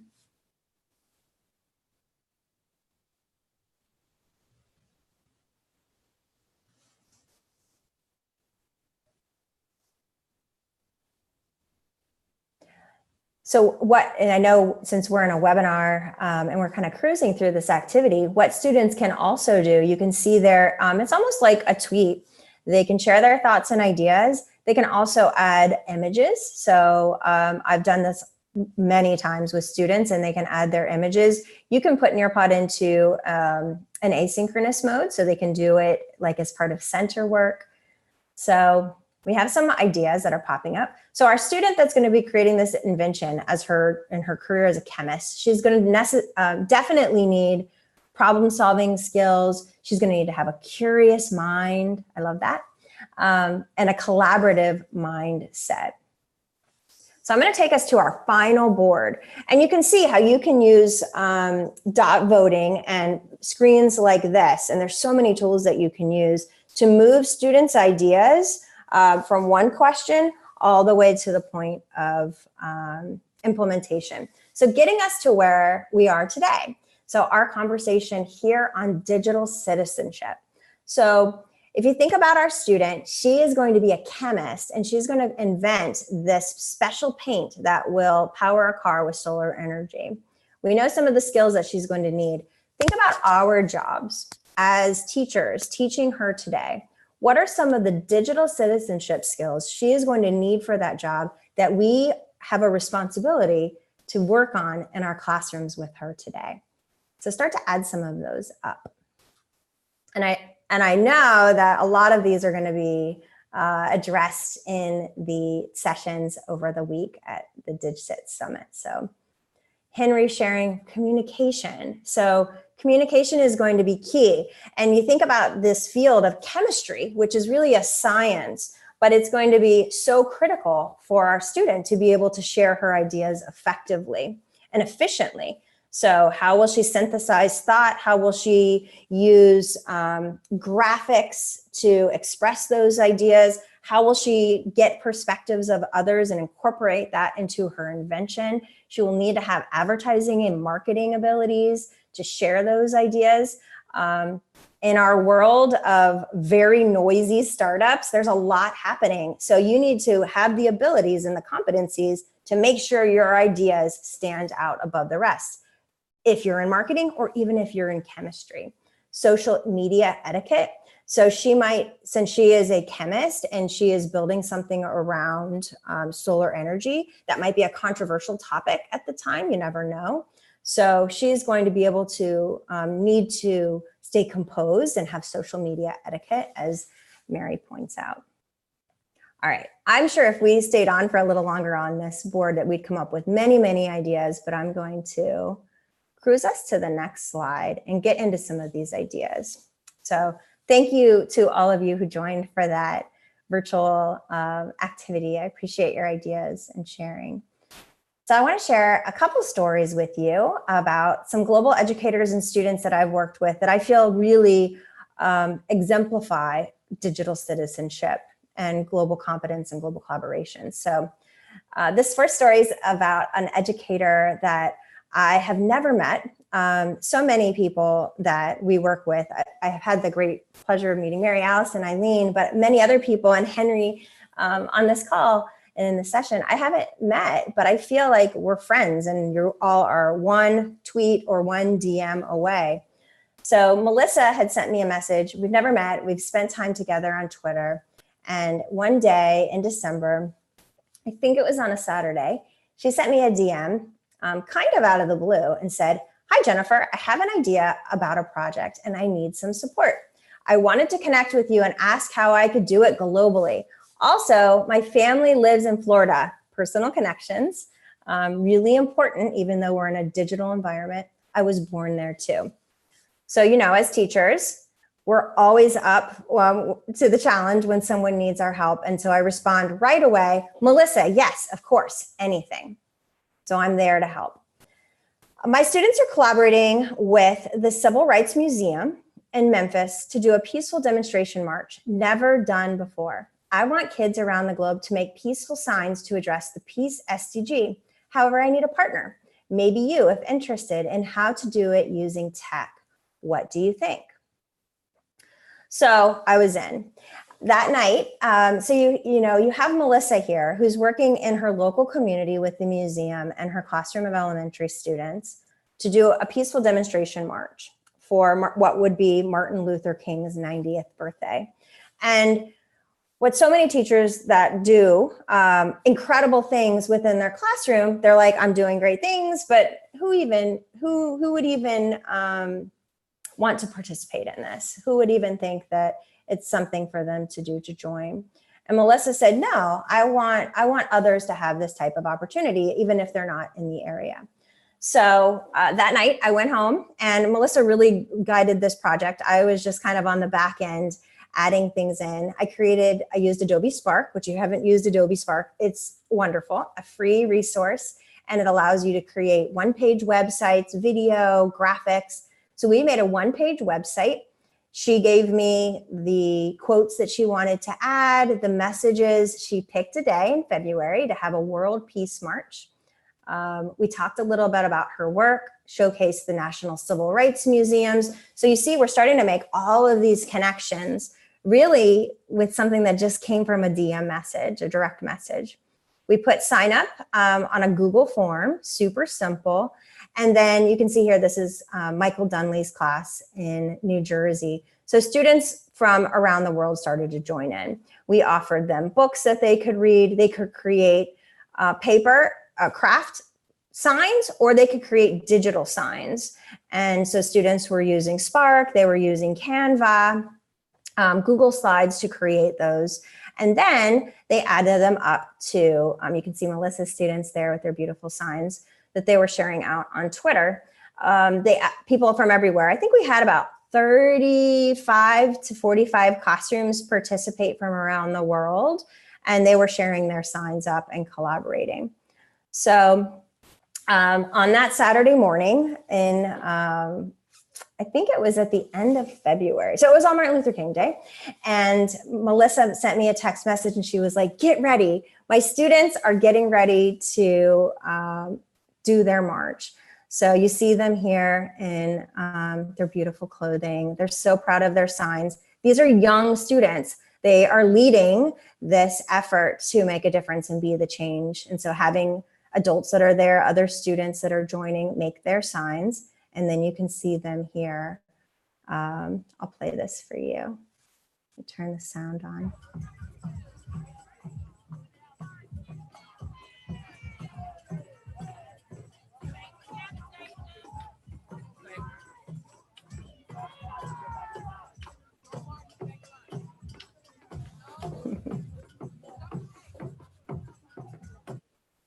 So you see those students marching in front of the hotel where Martin Luther King was shot and assassinated, taking their voices and making a difference out in the world. But not only just for them, sharing it out on video for the rest of the world to participate. You can see there at the time, 150 viewers. So people from everywhere joining to feel a part of this. I love this tweet that the National Civil Rights Museum put. They led, they lead, they will lead. So look at these little children making a big, big impact. So another story that I wanted to share with you, this is a group of students in South Florida, sixth graders, and they had messaged me last January, or this past January, a couple months ago, and they said, we started a garden in our school. Many schools do this, and we found there was great importance in production to plate. So reducing food miles for production. And we want to share this out with other classrooms because we found that this is really important. And do you have any ideas? So I met with this class. I said, I've never done this before. I've had classrooms that I've worked with that have done gardens, but I've never shared that out with the world and made it a global project, but let's figure out a way. So we met, they were in South Florida. I'm up on the Gulf Coast, and we met via video conferencing. They interviewed me. They interviewed other experts as well. And so we talked about the importance of getting a Twitter account. They now have a Twitter account, which is Food Miles Matter. They talked about having a hashtag, a web page, and ways that they could share their messages out. So they then established roles. So this is all student-centered. There's a wonderful teacher, Hope Kennedy, and Joan McGettigan guiding the students, but kind of just standing back and letting them take the lead. So they all have their roles. You can see things like letter writer, community presentation, point meeting speaker, action plan writer, harvester, and PSA. So they're creating these public service announcements. I mean, these are big words and big topics even for adults. So they created these videos on how to create their garden within the school. Then they said, let's create a Google form and invite other classrooms to sign up, and we will Skype with them and do a video conference session and talk to them about the work. We'll give them a tour of our facilities, answer questions, we will learn together. And they started doing this with classrooms all around the world. You can see some of these pictures here. In May, so that was in January, a couple months later, they applied for a Lexis competition, an eco challenge, and they were awarded $30,000 to continue their efforts. Sixth graders with an idea to change the world. And now they're doing that. So taking action, you think about those: consume, create, take action. And they're really doing all of these in their work. All right. How's everybody doing? Hopefully you're good on your side. If you have questions, just pop in and let me know. I have one more student story and then I'm going to give you. Oh, I just have to show you who just Hi, showed up. Jamie. This is Hi, awesome. guys. I wish I was there live with you. How cool you guys are together. Oh yeah, and so Jamie started the whole day and then had to go for her 8 o'clock session, and she's just come back. So I just wanted to jump Oh, up. I'm so happy you're here. And we just have to show we're at iTech, which is Iowa's technology conference, and it's today and tomorrow. And we went out with a bunch of speakers last night. We were talking about Arnold Palmer's. I just want you to know, when will you grab the other one? Sure. Look what showed up at our door today to kick off. No way. Yeah, to tell us, Oh, iTech, they're the best. that's great. To keep us hydrated during DigCit Summit. How about that? And caffeinated. I love it. Yeah, you'll need that. Oh yeah, you'll definitely need that. I remember our times, Jamie, when we were up all night for many online events in the past. So yeah, keep that caffeine rolling. But thank you both for having me. I'm so excited. So we'll go back to mute. But I was just saying to Jamie, about the Nearpod. I'm so glad that you demoed. Isn't it cool? Yeah, Jamie's a pioneer too. We love using it for global collaboration. That's wonderful. So we'll go back on mute and love all of the examples. I just think that this is such a powerful first day of all the offerings that we have. Thanks for the rest of the week. So thank you so much. Oh, good. Well, this next one you're a little bit a part of, so you'll be familiar with the story. But good to see you both. All right. So this third story, and Eileen and I were talking at the beginning of the hour. So we just finished up our goals project, global collaboration project. So this was a project we did in September. We had over 1,500 classrooms from over 70 countries join in, and they were working as part of teams. So 17 classrooms, each in a team, and grade level teams. And they had to each examine one of the UN Sustainable Development Goals. And so what we had done by design, we wanted to have a student activist to be the voice for all of the students each week. So we didn't want them to hear from us. We wanted them to hear from a student. So Ayush was our student ambassador. And so what he did was each week he would film probably about a 3 to 5 minute, really high quality, he is a true professional, video. That the first one we added into a Flipgrid. Our Flipgrid, it was nuts. It ended up having like thousands and thousands of responses. This was just our introduction Flipgrid. So everyone coming on to introduce themselves, thousands of responses.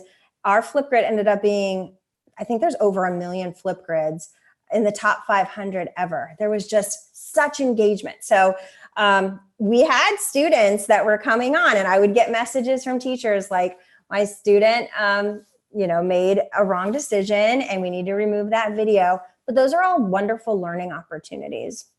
And so we were able to do that. So Flipgrid's a wonderful source to create these digital citizenship skills in a safe space. So with Ayush, we had these videos that we were putting out each week, and there were things that the project grew so quickly that we just hadn't considered, and so many lessons learned for us and him. As I mentioned at the beginning, this is his work. Like, he is a global speaker. He's out sharing messages all the time.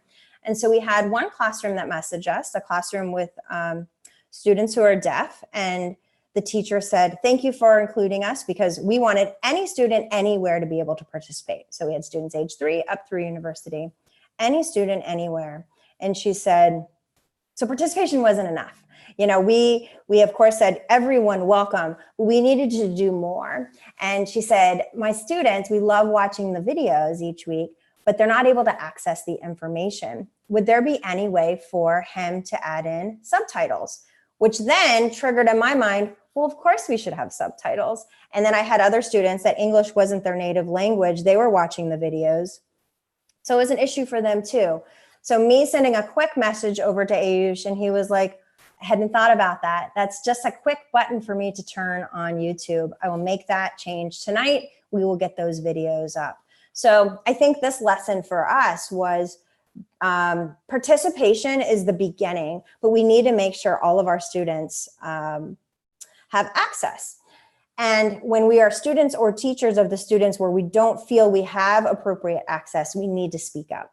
And that teacher just sending that quick email over to us, we were able to make a pretty easy change that could make all the difference for students. So there you can see him with a screen capture of one of his videos. I think this was week 3.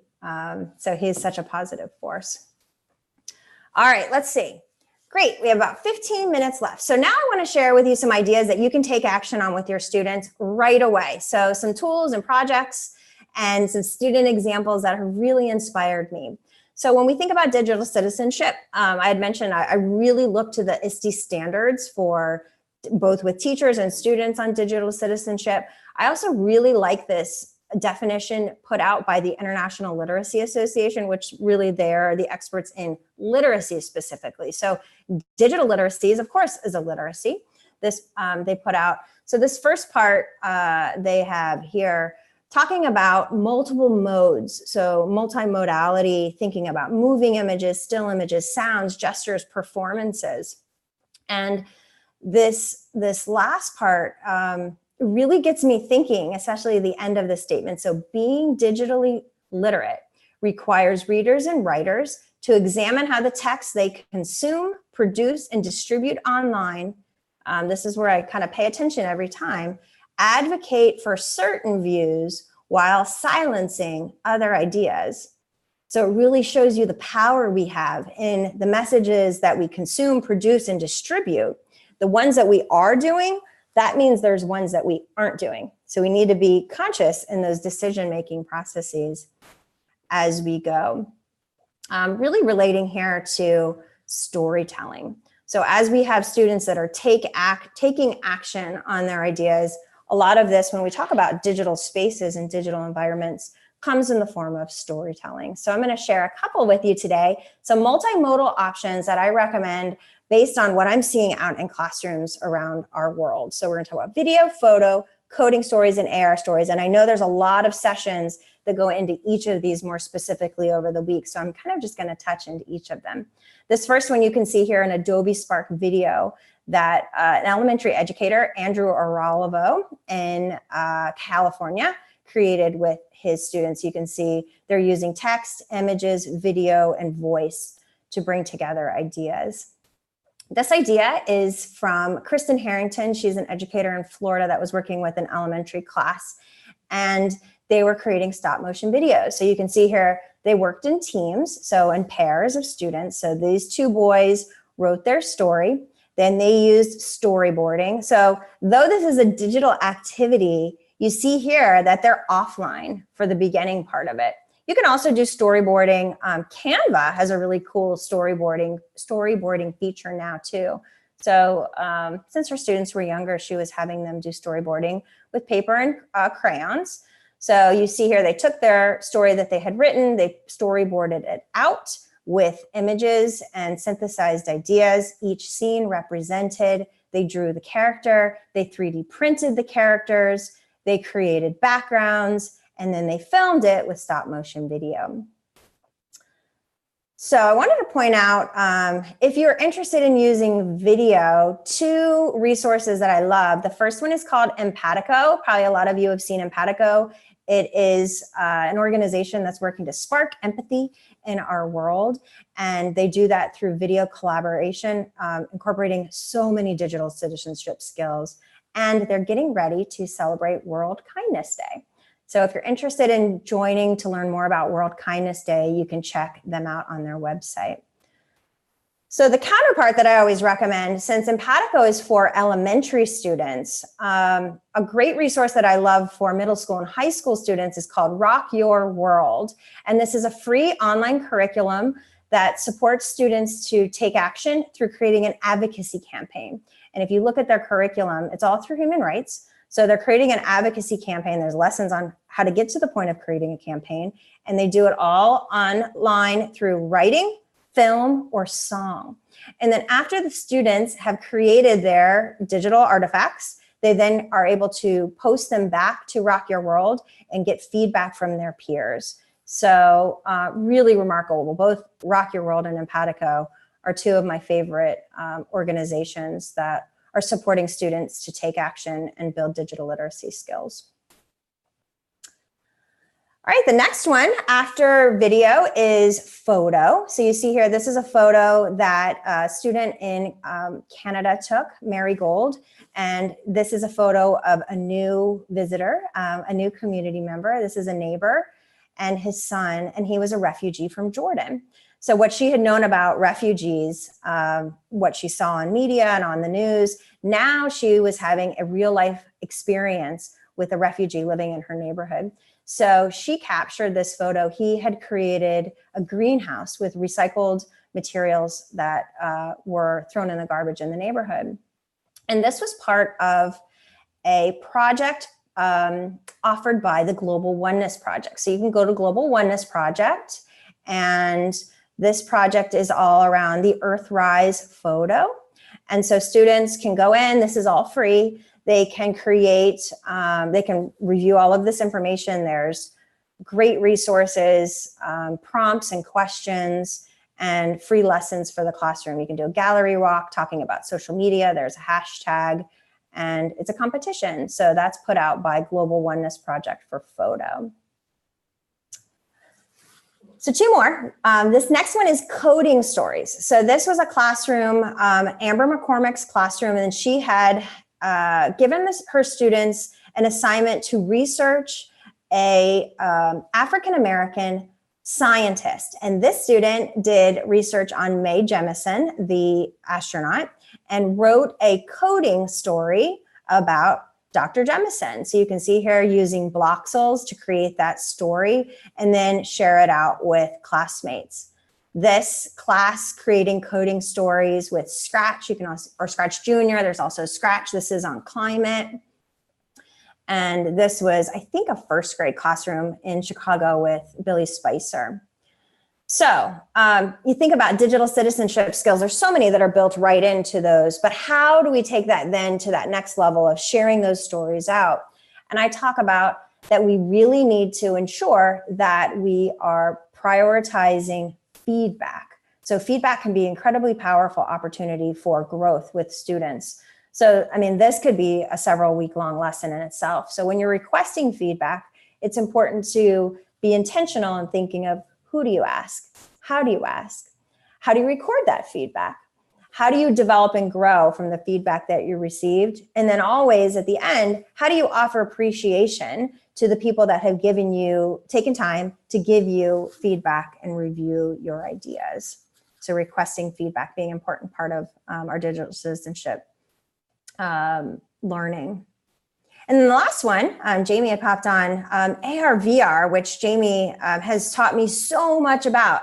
This is a photo of a good friend of mine, a principal in North Carolina, Sean Gaylord, and he used an AR story with the Moonshot AR app to show this Apollo launch. Like he felt he was starting at a new elementary school as a principal, and he was saying, we're going to do great things just like if we were heading to the moon. So he shared that out on Twitter.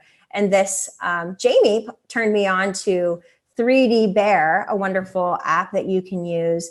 And so I wrote and then created a 3D VR story around making my neighborhood more sustainable. And though this looks like these are real bikes and a real bike rack and a real car, these are added elements that I added in on my VR story. So 3D Bear, AR, VR, wonderful way to get kids excited to share their messages out to the world. And then my final idea that I'd love to share, this is, I just did a review of a tool called Night Zookeeper, which is a wonderful creativity and creative writing tool that you can use. They have a global collaboration program where students can blog and share their ideas out with other classrooms. So it's really creative writing gamified. So you can check out, I just did a review about their program on my website. You can check them out, and they have a link to sign up for an account. So Night Zookeeper, another one of my favorite tools that I've been experimenting with lately. Okay, so to bring it home, I know I have 4 minutes here. So bold change can start big and bold change can start small. You just need to be ready to start. And so I think for us as teachers and students, if they're listening in too, it starts with that one thing. So what one action can you do today? There's a couple of resources that I've been looking to.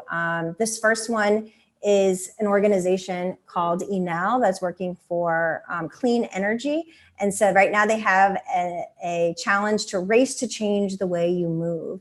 So you can go online and make a pledge to change the way you move, and they'll plant a tree in your name. So I start to look at how are people outside of education and in industry looking to share stories, take action, use appropriate digital citizenship skills in their work. And then I modify that and bring that into classrooms with K-12 students and higher ed. The United Nations has a wonderful bot right now. It's called the Act Now bot. And you can go onto their website. I'll give you the link to all of these slides at the end.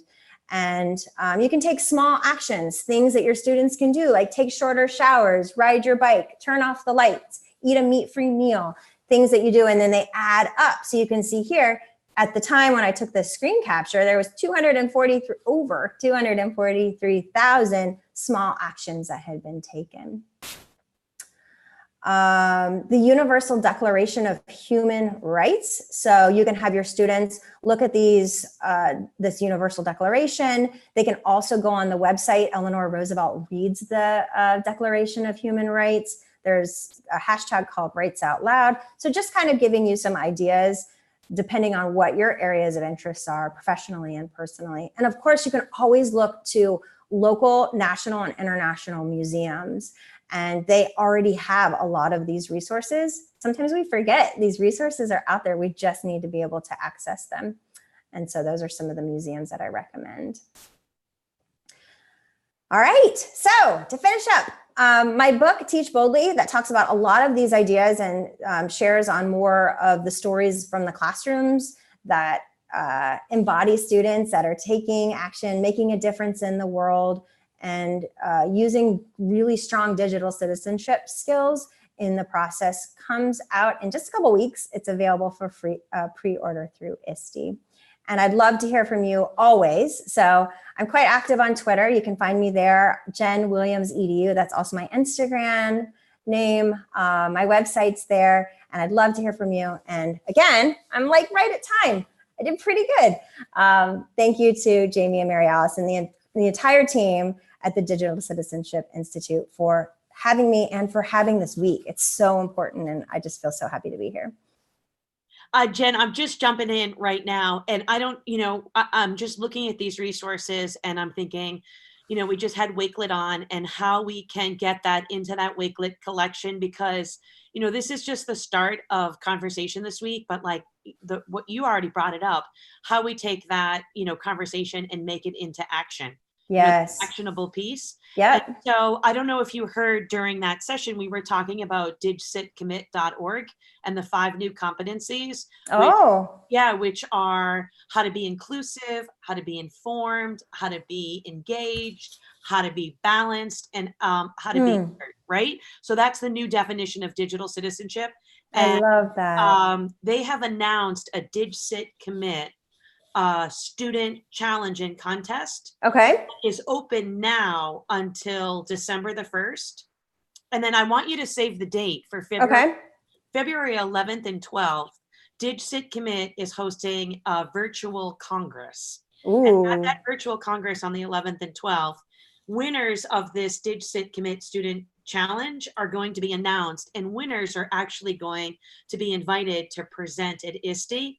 So that's wonderful, Mary Alice. I'm so happy to hear that. Like, DigCit week, it's not just about a week. It's like a week to kick off, the beginning of a school year, beginning of conversations that allow for really meaningful and deliberate connections and collaborations.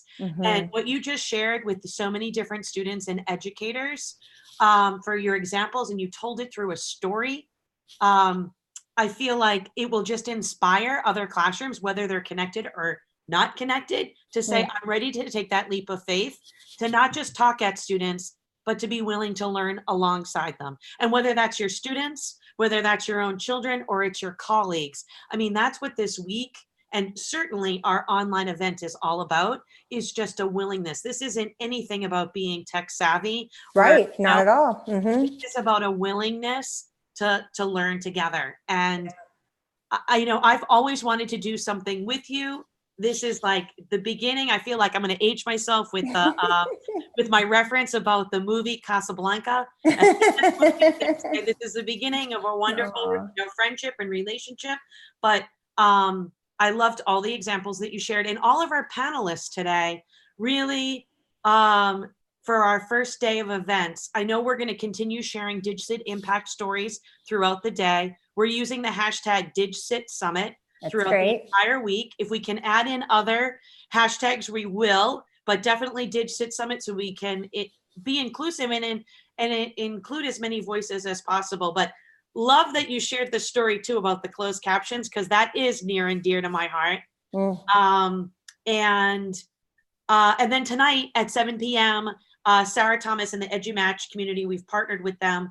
They are hosting our Tweet and Talk panel. And tonight's topic is, how will you DigCit commit? How will you commit to digital citizenship? I love it. I love the focus on taking action.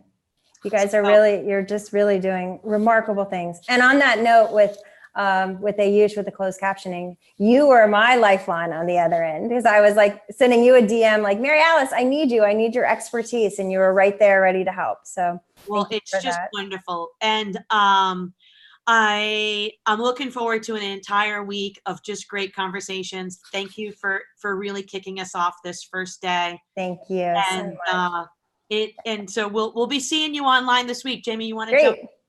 Oh, and we loved your 3D bear, by the way. The 3D. Yeah, I love 3D bear. Yeah, okay. Thanks to Jamie for turning me on to that. 3D bear. So for people that want to say like, what can I do? How can I start? Buncee, we have a Buncee challenge, but 3D bears, their challenge just happens to be about DigCit Week, and it's actually the example that you just showed. Oh my gosh, how about that? A problem in your community. Yes. Using no way. Yes, honestly. So I'm gonna, in fact, if you'll tweet out that blog post. Okay. That would be yeah, I'd love to. I had so much fun doing that. I love learning about 3D bear, and I know that there's connection right now to the SDGs, right? Yes. Yeah, that's so cool. Well, what I've done too here is I took the teacher paste Nearpod lesson, and now I put it into student paste. So this code, if people are on and they want to take a picture of that code, they can access it on their own so they can see all of the slides. And then I'll get you both the link if you want to share it out too. So that way, if people weren't able to stay the whole time, or if they just want to look at the slides or the resources, they can do that. That's awesome. Okay, again, thank you so much. You were ending our classroom connections for the day, and we're going to our conference, and we've got some classroom spotlights and interviews. We're going to jump on Periscope and include Passoscope EDU to get, to highlight communities here that are doing great work. So thank you so much. Thank you guys. I'll talk to you soon. Have a great week. Perfect. Bye-bye. Bye. Okay, so what an incredible, I'm going to put you on with me, Jamie. What an incredible morning of classroom connections. The way that we had described it, there are many classrooms here in the United States that are not in session today. It's a long weekend. And so we thought we would use Monday as our opportunity just to have educators kick off this conversation, kind of get the hook going in. And for the next Tuesday through Friday, the classroom connections will be students, classrooms, teaching classrooms. So if you go to digcitinstitute.com, you'll see the schedule. You'll be able to watch the live stream. Jamie and I happen to be here at iTech. You got to have a session this morning. Yeah. You'll have one this afternoon. I have one this afternoon about making an impact in your community with digital citizenship. And we're just looking forward to just a lot of different moving plates happening all week long. EduMatch will be joining at 7 p.m. and they've got an incredible panel joining. And so if you go to digcitinstitute.com, you'll be able to find that link to EduMatch conversation tonight. And we look forward to learning with you all week long. Terrific. Yay. Bye.